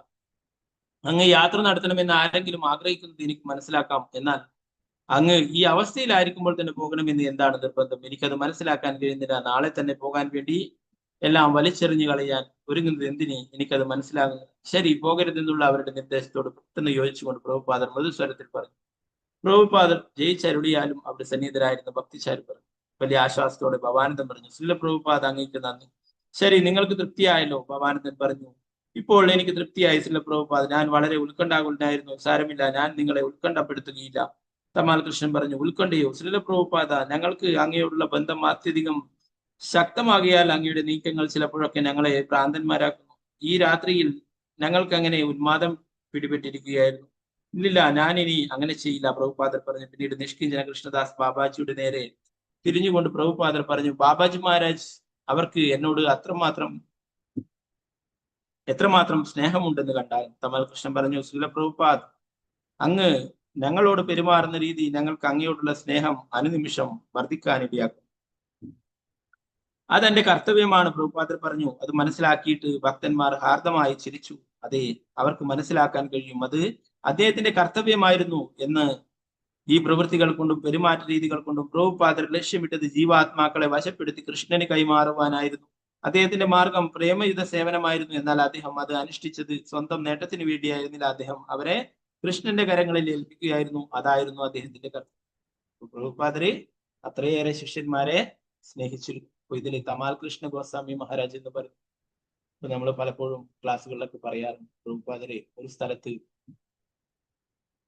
വസ്ത്രങ്ങളൊന്നും ധരിക്കാത്ത കുറച്ച് പേര് അവിടെ നിന്നിട്ട് യോഗ പോലുള്ള എന്തോ ചെയ്യുമ്പോൾ ആ ഒരു പഴത്തിന്റെ തൊലി പോലുള്ള വസ്തുവൊക്കെ കത്തിച്ച് അതിന്റെ മണം പിടിച്ച് ഉന്മത്തരായിട്ട് അവിടെ ധ്യാനം ചെയ്തുകൊണ്ടിരിക്കുന്നത്. അവിടെയാണ് പ്രഭുപാദർ വീണ്ടും ആ സ്ത്രീകളും പുരുഷന്മാരൊന്നും വസ്ത്രങ്ങളൊന്നും അണിയാതെ അവിടെ ഇങ്ങനെ ധ്യാനം എന്ന് പറഞ്ഞിട്ട് ഇങ്ങനെ ആ ഒരു തൊലിയൊക്കെ കത്തിച്ച് മണത്തിട്ട് അതിന്റെ മണമൊക്കെ പിടിച്ചിട്ട് ഉന്മത്തരായിരിക്കുന്ന അവസ്ഥയിൽ അവിടെ വെച്ചിട്ടാണ് പ്രഭുപാദർ അവിടെ പോയി പ്രീച്ച് ചെയ്തിട്ട് അവരോട് പറഞ്ഞു, നിങ്ങളൊക്കെ വസ്ത്രമില്ലാത്തതില് വളരെ സന്തോഷമാണ് അല്ലെ, എന്നാൽ ഈ വസ്ത്രം കൂടി, ശരീരമാകുന്ന വസ്ത്രം കൂടി ഇല്ലാതാക്കുകയാണെങ്കിൽ നമ്മൾ പൂർണ്ണ ആനന്ദവാന്മാരാകുമെന്നൊക്കെ പറഞ്ഞ് പ്രീച്ച് ചെയ്യുകയും അതിൽ നിന്നും ഒരു വ്യക്തി എഴുന്നേറ്റ് വന്നിട്ട് പ്രഭുപാദരുടെ കൂര വരികയും ഉണ്ടായെന്ന് പറഞ്ഞു. ആ ഒരു വ്യക്തിയാണ് തമാൽ കൃഷ്ണ ഗോസ്വാമി മഹാരാജ്.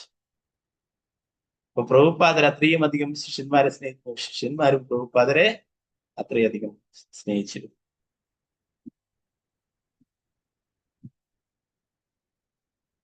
അതെന്റെ കർത്തവ്യമാണ്, പ്രഭുപാദർ പറഞ്ഞു. അത് മനസ്സിലാക്കിയിട്ട് ഭക്തന്മാർ ഹാർദമായി ചിരിച്ചു. അതെ, അവർക്ക് മനസ്സിലാക്കാൻ കഴിയും അത് അദ്ദേഹത്തിന്റെ കർത്തവ്യമായിരുന്നു എന്ന്. ഈ പ്രവൃത്തികൾ കൊണ്ടും പെരുമാറ്റ രീതികൾ കൊണ്ടും പ്രഭുപാദർ ലക്ഷ്യമിട്ടത് ജീവാത്മാക്കളെ വശപ്പെടുത്തി കൃഷ്ണന് കൈമാറുവാനായിരുന്നു. അദ്ദേഹത്തിന്റെ മാർഗം പ്രേമയുധ സേവനമായിരുന്നു. എന്നാൽ അദ്ദേഹം അത് അനുഷ്ഠിച്ചത് സ്വന്തം നേട്ടത്തിന് വേണ്ടിയായിരുന്നില്ല. അദ്ദേഹം അവരെ കൃഷ്ണന്റെ കരങ്ങളിൽ ഏൽപ്പിക്കുകയായിരുന്നു. അതായിരുന്നു അദ്ദേഹത്തിന്റെ കർത്തവ്യം. പ്രഭുപാദർ ഇങ്ങനെ ഹിപ്പികളെ പോലും മാറ്റിയെടുക്കേണ്ടല്ലേ, അവർക്കൊക്കെ പ്രസാദം കൊടുത്തു അല്ലെ. അടുത്തുപോലും ആരും അടുപ്പിക്കാത്ത ആൾക്കാർ കുടിക്കുകയില്ല, മദ്യവും മയക്കുമരുന്നൊക്കെ കഴിച്ച് അല്ലെ കുത്തഴിഞ്ഞ് ജീവിതം നയിച്ച് അഭിഹിത ബന്ധങ്ങളൊക്കെ നടത്തി അങ്ങനെ ജീവിച്ചിരുന്നവരെയാണ് പ്രഭുപാദരെ യാതൊരു എന്താ പറയുക മുടിയൊക്കെ നീട്ടി വളർത്തും, മുടിയും താടിയൊക്കെ നീട്ടി വളർത്തിയിട്ട് ആരും അവരെ അടുപ്പിക്കില്ല. അങ്ങനെയുള്ള വ്യക്തികളെയാണ് പ്രഭുപാദര് വിളിക്കുകയും ഭഗവാന്റെ പ്രസാദം നൽകിയും അവർക്കൊക്കെ കൃഷ്ണാബോധം പറഞ്ഞു കൊടുക്കും. അവര് കഴിച്ച പാത്രം പോലും പ്രഭുപാദര് കഴിക്കും. ഇങ്ങനെയുള്ള പെരുമാറ്റ രീതികളൊക്കെ എന്താണ്? അവരെയൊക്കെ കൃഷ്ണാബോധവാന്മാരാക്കാനും ഭഗവാന് കൈമാറാനും ഭഗവാന്റെ അടുത്തേക്ക് അവരെ എത്തിക്കുവാനുമായിട്ടാണ് ഇങ്ങനെ പെരുമാറിയിരുന്നത്. 1977 നവംബർ മാസം 14-ാം തീയതി വൈകുന്നേരം 7:30 മണിക്ക് ഭക്തിവേദാന്ത സ്വാമി ശ്രീല പ്രഭുപാദർ വൃന്ദാവനത്തിൽ കൃഷ്ണ ബലരാമ ക്ഷേത്രത്തിലുള്ള സ്വന്തം മുറിയിൽ വെച്ച് ഈ നശ്വര ലോകം വിടിഞ്ഞ് ഭഗവത് സന്നിധി പ്രാപിച്ചുകൊണ്ട് തന്റെ അന്തിമ പാഠം ലോകത്തിന് പകർന്നു കൊടുത്തു. പ്രഭുപാദരുടെ വിടവാങ്ങൽ മാതൃകാപരമായിരുന്നു. അദ്ദേഹത്തിന്റെ ജീവിതമാകെ തന്നെ ലോകത്തിനൊരു മാതൃകയായിരുന്നു. അദ്ദേഹത്തിന്റെ തിരോഭാവം കൃഷ്ണന് പരിശുദ്ധ ഭക്തിത സേവനത്തിനായി ഒഴിഞ്ഞുവെച്ച ഒരു മഹത്തായ ജീവിതത്തിന്റെ അന്ത്യം കുറിക്കലായിരുന്നു. ഇത് സംഭവിക്കുന്നതിന് ഏതാനും ദിവസം മുമ്പ് തന്നെ കൊണ്ട് കഴിയുന്നത് വരെ ബോധനം നൽകുമെന്ന് പ്രഭുപാദർ പറഞ്ഞപ്പോൾ അദ്ദേഹത്തിന്റെ സെക്രട്ടറി അതെ, ആ ബോധനമാണ് ഞങ്ങൾക്ക് പ്രചോദനം നൽകുന്നത് എന്ന് മറുപടി പറഞ്ഞു. തത്സമയം പ്രഭുപാദർ ഞാൻ അത് അവസാന നിമിഷം വരെ തുടരുമെന്ന് പറയുകയുണ്ടായി. പ്രഭുപാദരുടെ അവസാന നിമിഷങ്ങൾ മഹത്വപൂർണമായിരുന്നു. അത് ഏതെങ്കിലും അത്ഭുത സിദ്ധി പ്രകടനം കൊണ്ടല്ല. ശ്രീല പ്രഭുപാദർ അസാധാരണ വിധം കൃഷ്ണാബോധത്തിൽ വർദ്ധിച്ചുകൊണ്ടാണ് ഭീഷ്മ പിതാമഹനെ പോലെ അവസാന നിമിഷം വരെ പൂർണ്ണമായും ശാന്തഹൃദയനും ഉത്കൃഷ്ട സ്വഭാവിയും ഗൗരവശാലിയുമായി അദ്ദേഹം ഉപദേശങ്ങൾ നൽകിക്കൊണ്ടിരുന്നു. ജീവൻ ഉത്ഭവിക്കുന്നത് ദ്രവ്യത്തിൽ നിന്നല്ല, ജീവനിൽ നിന്ന് തന്നെയാണ് എന്ന് അദ്ദേഹം ഉദ്ബോധിപ്പിച്ചു. ഒരുവൻ തന്റെ ശക്തി അവസാനിക്കുന്നത് വരെ ധർമ്മപ്രബോധനം നടത്തേണ്ടതാണെന്ന് ഇപ്പോൾ അദ്ദേഹം ലോകത്തിന് കാണിച്ചു കൊടുത്തു. ആ വലിയ മുറിയിൽ തിങ്ങി നിറഞ്ഞു നിന്നിരുന്ന ഭക്തസമൂഹം അതിന് സാക്ഷ്യം വഹിച്ചു. അദ്ദേഹം ഇന്നോളം കാണിക്കുകയും പഠിപ്പിക്കുകയും ചെയ്തവയുമായി പൊരുത്തപ്പെടുന്നില്ലാത്തത് ഒന്നും തന്നെ അപ്പോൾ സംഭവിച്ചില്ല. അങ്ങനെ അന്ത്യവേളയിൽ എല്ലായ്പ്പോഴും കൃഷ്ണനെ തന്നെ ശരണം പ്രാപിച്ചുകൊണ്ട് മരിക്കേണ്ടത് എങ്ങനെയെന്ന് പഠിപ്പിക്കുകയായിരുന്നു അദ്ദേഹം. പ്രഭുപാദരുടെ ദേഹവിയോഗം ശാന്തമായിരുന്നു. നവംബർ 14-ാം തീയതി വൈകിട്ട് വൈദ്യൻ അദ്ദേഹത്തോട് ചോദിച്ചു, അങ്ങേക്ക് എന്തെങ്കിലും ആഗ്രഹമുണ്ടോ? അതിന് മറുപടിയായി പ്രഭുപാദർ വളരെ താഴ്ന്ന സ്വരത്തിൽ പറഞ്ഞു, ഒരാഗ്രഹമില്ല. അദ്ദേഹത്തിന്റെ തിരോഭാവം അത്യുന്നമായ സാഹചര്യത്തിലായിരുന്നു.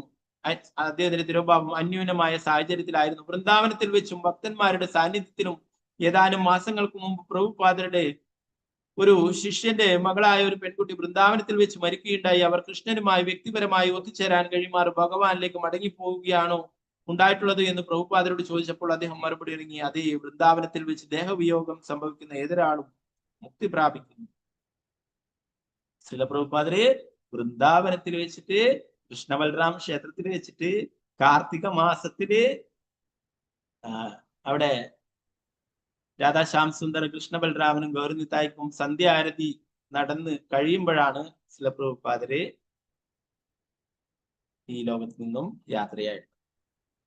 കാർത്തിക മാസം വൃന്ദാവനത്തിൽ വെച്ചിട്ട് ഭഗവാന്റെ ആരതി കഴിഞ്ഞിട്ട് അതിനുശേഷം ആരതി കഴിഞ്ഞ ഉടനെ തന്നെയാണ് ഭക്തന്മാരൊക്കെ അത് അറിയുന്നത്. ഇവിടെ പറഞ്ഞു വൃന്ദാവനത്തിന് അത്രയും പവിത്രമായിട്ടാണ് അവിടെ വെച്ചിട്ട് ഒരു ശിഷ്യയുടെ മകള് ദേഹം വെടിഞ്ഞപ്പോൾ പറഞ്ഞു അവര് മുക്തി പ്രാപിക്കുന്നു, ഭഗവാന്റെ അടുത്തേക്ക് തിരിച്ചു. വൃന്ദാവനം എന്നതിന് പരിശുദ്ധമായ കൃഷ്ണാബോധത്തിന്റെ അവസ്ഥ എന്നും അർത്ഥമുണ്ട്. അദ്വൈതാചാര്യ ചൈതന്യ മഹാപ്രഭുവിനെ പറ്റി പറഞ്ഞിട്ടുള്ളത് പോലെ അങ്ങ് എവിടെയാണോ അവിടെയാണ് വൃന്ദാവനം. ഇത് ശ്രീല പ്രഭുപാദരെ സംബന്ധിച്ച് ശരിയാണ്. അതുകൊണ്ട് അദ്ദേഹം ലണ്ടനിൽ വെച്ചോ ന്യൂയോർക്കിൽ വെച്ചോ മോസ്കോയിൽ വെച്ചോ മരിച്ചു വരുന്നുവെങ്കിലും അദ്ദേഹത്തിന്റെ പ്രാപ്യസ്ഥാനം ഒന്ന് തന്നെയായിരിക്കും. ഭഗവത്ഗീതയിൽ ഭഗവാൻ കൃഷ്ണൻ പറയുന്നത് പോലെ എല്ലായ്പ്പോഴും എന്നെ കുറിച്ച് സ്മരിച്ചു കൊണ്ടിരിക്കുന്നവർ തീർച്ചയായും എന്നെ പ്രാപിക്കുന്നു. വൃന്ദാവന ധാമം പ്രപഞ്ചത്തിലെ കൃഷ്ണാബോധത്തിന്റെ പരപ്പം പാവന ഭൂമി, അതായത് ഇഹലോകവാസം വെടിയാൻ സർവ്വതാ യോഗ്യമായ സ്ഥലമായതുകൊണ്ട് അദ്ദേഹം ഭഗവത് സന്നിധിയിലേക്ക് മടങ്ങിപ്പോയത് വൃന്ദാവനത്തെ അവസാനത്തെ താവളമാക്കിക്കൊണ്ടാണ് എന്നത് അദ്ദേഹത്തിന്റെ ജീവിതത്തിന്റെ മറ്റൊരു സവിശേഷതയാണ്. ജീവിതാന്ത്യം വൃന്ദാവനത്തിൽ തന്നെ കഴിച്ചുകൂട്ടണം എന്നുള്ള വൈഷ്ണവരുടെ ജീവിതാഭിലാഷം പോലും പരിത്യജിച്ച് ശ്രീല പ്രഭുപാദർ പതിതാത്മാക്കളുടെ വിമോചനത്തിനായി ലോകത്തിലെ ഏറ്റവും അഭിശപ്തങ്ങളായ സ്ഥലങ്ങളിലെല്ലാം സഞ്ചരിച്ച ശേഷം പുണ്യഭൂമിയായ വൃന്ദാവനത്തിൽ മടങ്ങിയെത്തുകയും അവിടെ നിന്നും കൃഷ്ണന്റെ ആദിമധാമത്തിലേക്ക് ആത്മീയ പ്രപഞ്ചത്തിലേക്ക് മടങ്ങിപ്പോവുകയും ചെയ്തു എന്നത് ഏറ്റവും ശ്രദ്ധേയമായ വസ്തുതയാണ്. ശ്രീമദ് ഭാഗവത്തിൽ പറഞ്ഞിട്ടുള്ളതുപോലെ വൃന്ദാവനത്തിൽ സേവനമനുഷ്ഠിക്കുന്ന ഏതൊരുവനും ശരീരം വെടിഞ്ഞ ശേഷം സ്വഭാവനത്തിലേക്ക് ഭഗവാനിലേക്ക് മടങ്ങി. ചില പ്രഭുപാദര് 70-ാമത്തെ വയസ്സിലാണ് അമേരിക്കയിൽ കപ്പലിൽ വെച്ചിട്ട് ഹൃദയാഘാതം ഉണ്ടായി. തന്റെ മകൻ പോലും യാത്ര അയക്കുമ്പോൾ പറഞ്ഞു, എന്റെ അച്ഛനെ ഇനി എനിക്ക് കാണാൻ സാധിക്കും എന്ന് തോന്നുന്നില്ല എന്ന്. അവസാന യാത്രയയപ്പ് നടത്തിയിട്ടാണ് മകൻ തിരിച്ചു. പിന്നീട് പ്രഭുപാദര് തിരിച്ചു വന്നപ്പോൾ പറഞ്ഞു, അദ്ദേഹം മറ്റുള്ളവരോടൊക്കെ പറഞ്ഞു, ഞാൻ ഇനി ജീവിതത്തിൽ ഒരിക്കലും എന്റെ അച്ഛനെ കാണുമെന്ന് ഞാൻ വിചാരിച്ചില്ല. ഇത്രയും തണുപ്പുള്ള രാജ്യത്ത് 70 വയസ്സായിട്ടുള്ള പ്രായമായിട്ടുള്ള അദ്ദേഹം പോയപ്പോഴും ഞാൻ ഇനി ഒരിക്കലും അദ്ദേഹത്തെ കാണാൻ സാധിക്കുമെന്ന് ഞാൻ വിചാരിച്ചിരുന്നില്ല എന്ന് അദ്ദേഹത്തിന്റെ പുത്രൻ പോലും പറഞ്ഞു.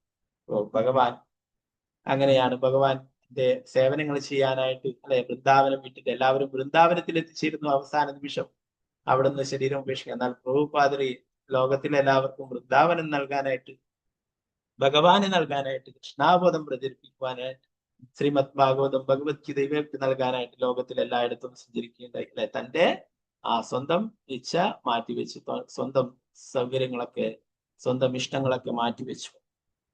എന്നാൽ ഭഗവാൻ ഇപ്പോഴേ വൃന്ദാവനത്തിൽ വെച്ച് പ്രഭുപാദർക്ക് ശരീരം ഉപേക്ഷിക്കുവാനായിട്ടുള്ള സാഹചര്യം ഉണ്ടാക്കി. പ്രഭുപാദർ സ്വയം ഭഗവാന്റെ തിരുനാമ കീർത്തനം ചെയ്തുകൊണ്ടും തിരുനാമ സങ്കീർത്തനം കേട്ടുകൊണ്ടും പരമപദം പ്രാപിച്ചു. അങ്ങനെ ഭീഷ്മദേവന്റെ ദേഹവിയോഗ വേളയിൽ എന്ന പോലെ ശ്രീല പ്രഭുപാദരുടെ അന്ത്യരംഗത്തിലും പരമപുരുഷ സാന്നിധ്യം ഉണ്ടായിരുന്നു. ഭീഷ്മദേവൻ അതേപ്പറ്റി പറഞ്ഞിരുന്നു, അദ്ദേഹം എല്ലാവരിലും കരുണയുള്ളവനാണെങ്കിലും ജീവിതാവസാന സമയത്ത് അനുഗ്രഹം പൂർവം എന്റെ മുമ്പിൽ പ്രത്യക്ഷപ്പെട്ടു. എന്തുകൊണ്ടെന്നാൽ ഞാൻ അദ്ദേഹത്തിന്റെ അചഞ്ചലനായ സേവകനാണ്. ഭീഷ്മദേവൻ ശരീരം വെടിഞ്ഞ് ഭഗവാനിലേക്ക് മടങ്ങിപ്പോകുമെന്ന വസ്തുത അദ്ദേഹത്തിനും മറ്റെല്ലാവർക്കും ബോധ്യമാകുമാറ് കൃഷ്ണ ഭഗവാൻ അവിടെ പ്രത്യക്ഷപ്പെട്ടതുപോലെ അദ്ദേഹത്തിന്റെ നാമാവതാരമായ ഹരേ കൃഷ്ണ മന്ത്രത്തിന്റെ രൂപത്തിൽ ശ്രീല പ്രഭുപാദരുടെ അന്ത്യനിമിഷത്തിലും ഭഗവത് സാന്നിധ്യം ഉണ്ടായി. ഓരോ നഗരത്തിലും ഗ്രാമത്തിലും ഭഗവാന്റെ തിരുനാമം പ്രചരിപ്പിക്കുവാൻ ഒഴിഞ്ഞു വെക്കപ്പെട്ടതായിരുന്നു ശ്രീല പ്രഭുപാദരുടെ ജീവിതം. അവസാനം ഒരു മാസക്കാലം അദ്ദേഹം സ്വയം എപ്പോഴും തിരുനാമ കീർത്തനത്തിൽ ലയിച്ചു നിലകൊണ്ട് മരണസമയത്ത് തന്റെ ഹരേ കൃഷ്ണ കീർത്തനം ചെയ്യുന്ന ഭക്തന്മാരെ കൊണ്ട് വാസസ്ഥലം നിറഞ്ഞിരിക്കണമെന്ന് അദ്ദേഹം ആഗ്രഹിച്ചിരുന്നു. ഭഗവാൻ ആ ആഗ്രഹം നിറവേറ്റി. അതിനാൽ ശ്രീല പ്രഭുപാദർ ദേഹം വെടിഞ്ഞത് അദ്ദേഹം ആഗ്രഹിച്ചതുപോലെയുള്ള അന്തരീക്ഷത്തിലായിരുന്നു. ഏറ്റവും പരിപാവനമായ വൃന്ദാവനത്തിൽ വെച്ച് തിരുനാമ സങ്കീർത്തനം കേട്ടുകൊണ്ട് ഒരു ആധ്യാത്മിക ഗുരു ആചാര്യൻ മറ്റുള്ളവർ അദ്ദേഹത്തെ അനുകരിക്കുവാൻ തക്ക വിധം പ്രവർത്തിക്കുന്നു. ശ്രീമദ് ഭാഗവതത്തിൽ പറയുന്നത് പോലെ കൃഷ്ണന്റെ പാദകമലങ്ങളാകുന്ന നൗകിയെ ശരണം പ്രാപിച്ച് ജനന മരണങ്ങളാകുന്ന സമുദ്രത്തെ തരണം ചെയ്യുന്ന ഈ മഹാത്മാക്കൾ അത്ഭുതജനകമാം വിധം ആ നൗകിയെ മറ്റുള്ളവരുടെ സംരക്ഷണത്തിനായി ഇങ്ങേക്കരയിൽ ഉപേക്ഷിച്ചു പോകുന്നു. ശ്രീല പ്രഭുപാദരുടെ ദേഹവിയോഗം അത് നൽകിയ കുറ്റമറ്റ മാതൃകയാൽ എല്ലാ ബദ്ധജീവാത്മാക്കൾക്കും ഏറ്റവും വലിയ ആപത്തിനെയും നേരിടുന്നതിന് വേണ്ടി മാർഗനിർദ്ദേശം നൽകുന്നു. ഒരു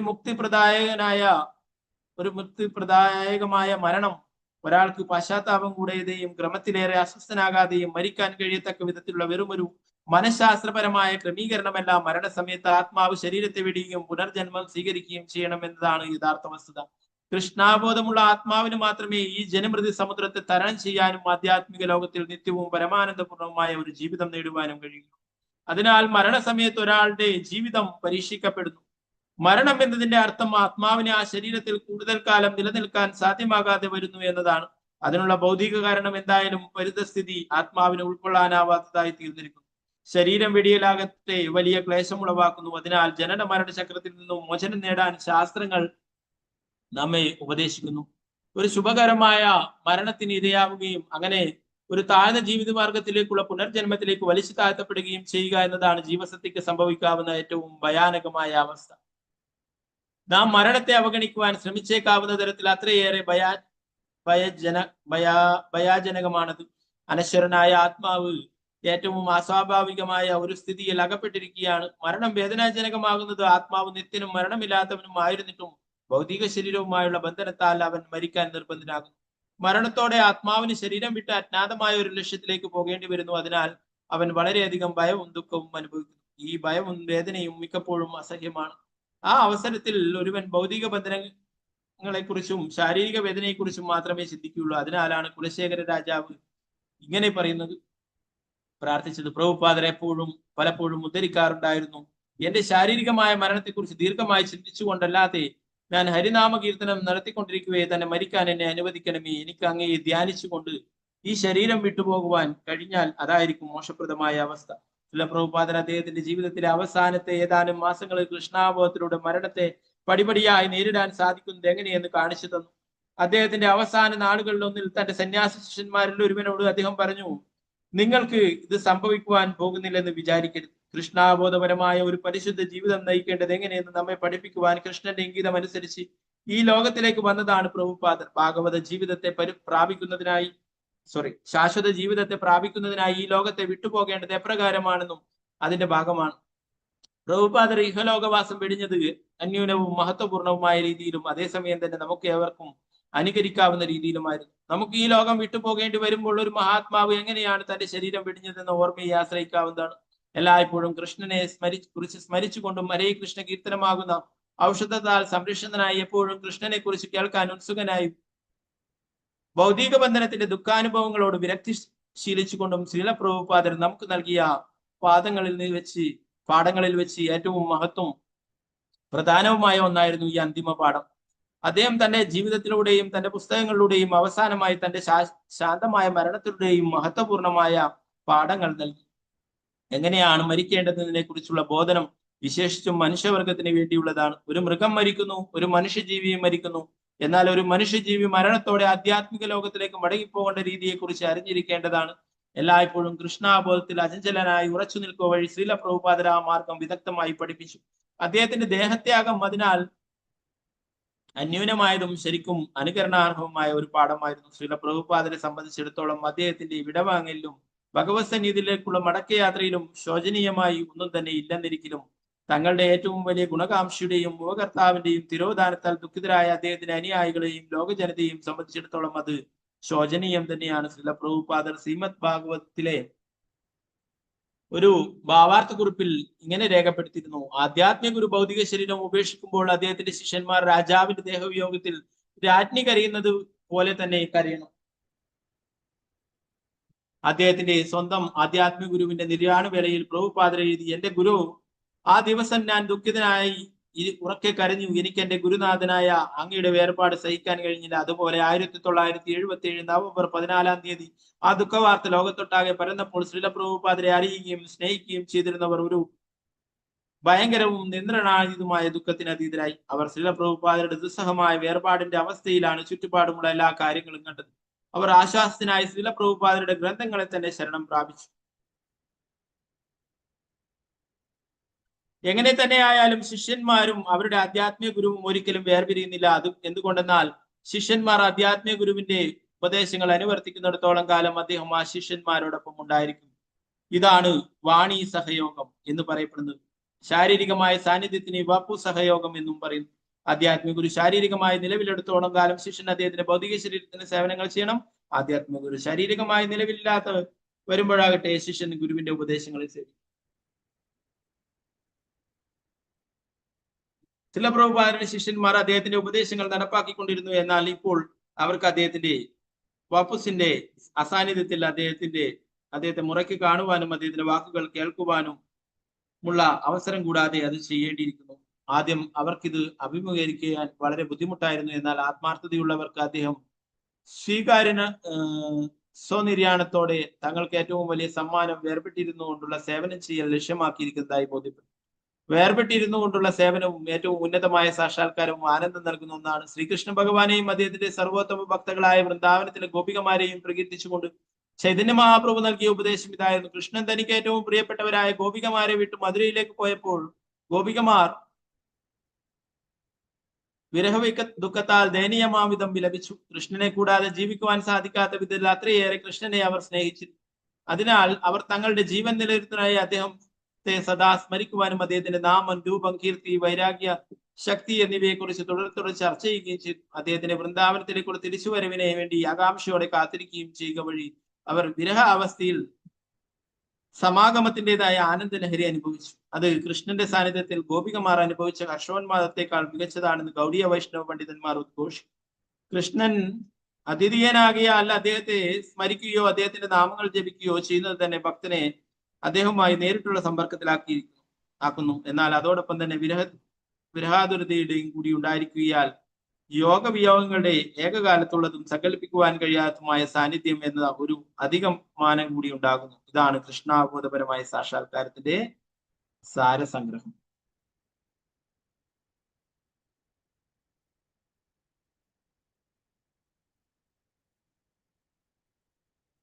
ഒക്കെ കഴിഞ്ഞത് ഒരു പേജ് കൂടി.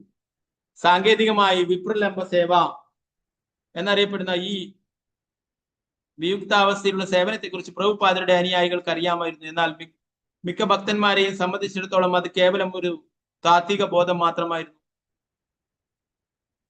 ഒരുവന് കൃഷ്ണനിൽ നിന്നുള്ള തീവ്രമായ വിരഹ ദുഃഖം അനുഭവവേദ്യമാകണമെങ്കിൽ അതിനു മുമ്പ് അയാൾക്ക് കൃഷ്ണനോട് തീവ്രമായ അഭിനിവേശം ഉണ്ടാകണം.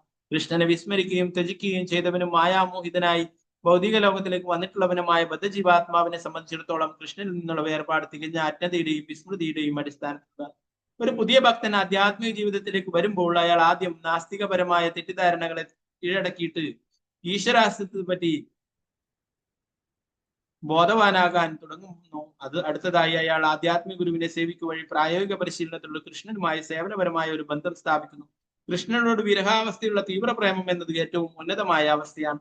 അത് പുതുഭക്തന് മിക്കവാറും അപ്രാപ്യമായിരിക്കാനാണ് സാധ്യത. അങ്ങനെ വിയുക്താവസ്ഥയിലെ സേവനം എന്നത് പ്രഭുപാദരുടെ അനുയായികളിൽ പലർക്കും ഒരു താത്വികമായ ഉപദേശം മാത്രമേ തോന്നുള്ളൂ. എന്നാൽ ശ്രീല പ്രഭുപാദർ ഈ ലോകം വിട്ടുപോവുകയും തന്റെ ദൗത്യം തുടരുന്ന കാര്യം തന്റെ ശിഷ്യന്മാർക്ക് വിട്ടുകൊടുക്കുകയും ചെയ്തപ്പോൾ അവർക്ക് പെട്ടെന്ന് അദ്ദേഹവുമായി വിരഹാവസ്ഥയുള്ള സംഗമം അനുഭവവേദ്യമായി. അദ്ദേഹം പോയി കഴിഞ്ഞു, എന്നാലും അദ്ദേഹത്തിന്റെ സാന്നിധ്യം ശക്തമായി അനുഭവപ്പെട്ടു. ഈ ബോധം ഒരു കപടനാട്യമോ മിഥ്യയോ ആയിരുന്നില്ല. അത് വികാരപരതയിൽ നിന്നുളവായ ഒരു മാനസിക പ്രതിഭാസമോ പരേതരുമായുള്ള സമാഗമമോ ഒന്നുമായിരുന്നില്ല. അത് തികച്ചും വാസ്തവികവും പ്രായോഗികവും ഇന്ദ്രിയവേദ്യവും ജീവിതത്തിന്റെ ഭാഗവുമായ ഒരു യാഥാർത്ഥ്യമായിരുന്നു. ശ്രീല പ്രഭുപാദർ അവർക്കായി വ്യക്തിപരമായ സേവനം നിർദ്ദേശിച്ചിരുന്നു. ഇനി അവർ ആ സേവനം തുടരുന്നു. ശ്രീല പ്രഭുപാദർ തന്റെ ഉപദേശങ്ങളിലൂടെ എപ്പോഴും സന്നിഹിതനായിരുന്നു. അദ്ദേഹവുമായി നേരിട്ടുള്ള സമ്പർക്കം അവർക്ക് അദ്ദേഹത്തിന്റെ നന്മയാകുന്ന അമൃതപാനം ചെയ്യാൻ കഴിഞ്ഞു. കൃഷ്ണാബോധത്തിൻ്റെതായ അമൃതെല്ലാം അപ്പോഴും ലഭ്യമായിരുന്നു. ശ്രീല പ്രഭുപാദരുടെ ശിഷ്യന്മാർക്ക് വിയുക്താവസ്ഥയുള്ള സേവനം എന്നത് ഒരു അസന്നിഗ്ധമായ വസ്തുതയായിരുന്നു.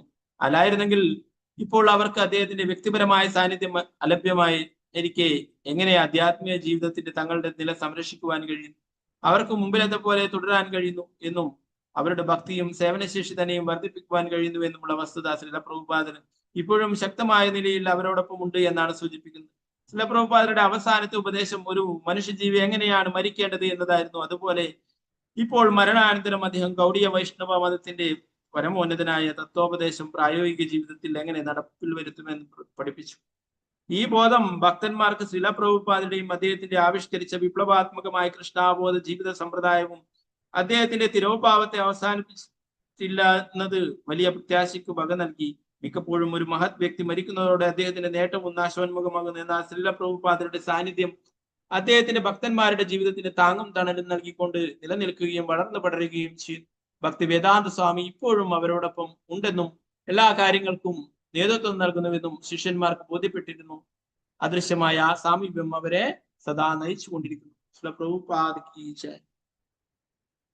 ശ്രീല പ്രഭുപാദരെ എവിടേക്കും പോയിട്ടില്ല അല്ലെ. അദ്ദേഹത്തിന്റെ നിർദ്ദേശങ്ങളിലൂടെ നമ്മളുടെ കൂടെ തന്നെ പ്രഭുപാദരുണ്ട്. ആരൊക്കെ പ്രഭുപാദരുടെ നിർദ്ദേശങ്ങൾ അനുസരിച്ച് ഭക്തിത സേവനങ്ങൾ അനുഷ്ഠിക്കുന്നു അവർക്ക് പ്രഭുപാദരുടെ എല്ലാ കാരുണ്യവും ഭഗവാന്റെ എല്ലാ കാരുണ്യവും ലഭിക്കില്ല.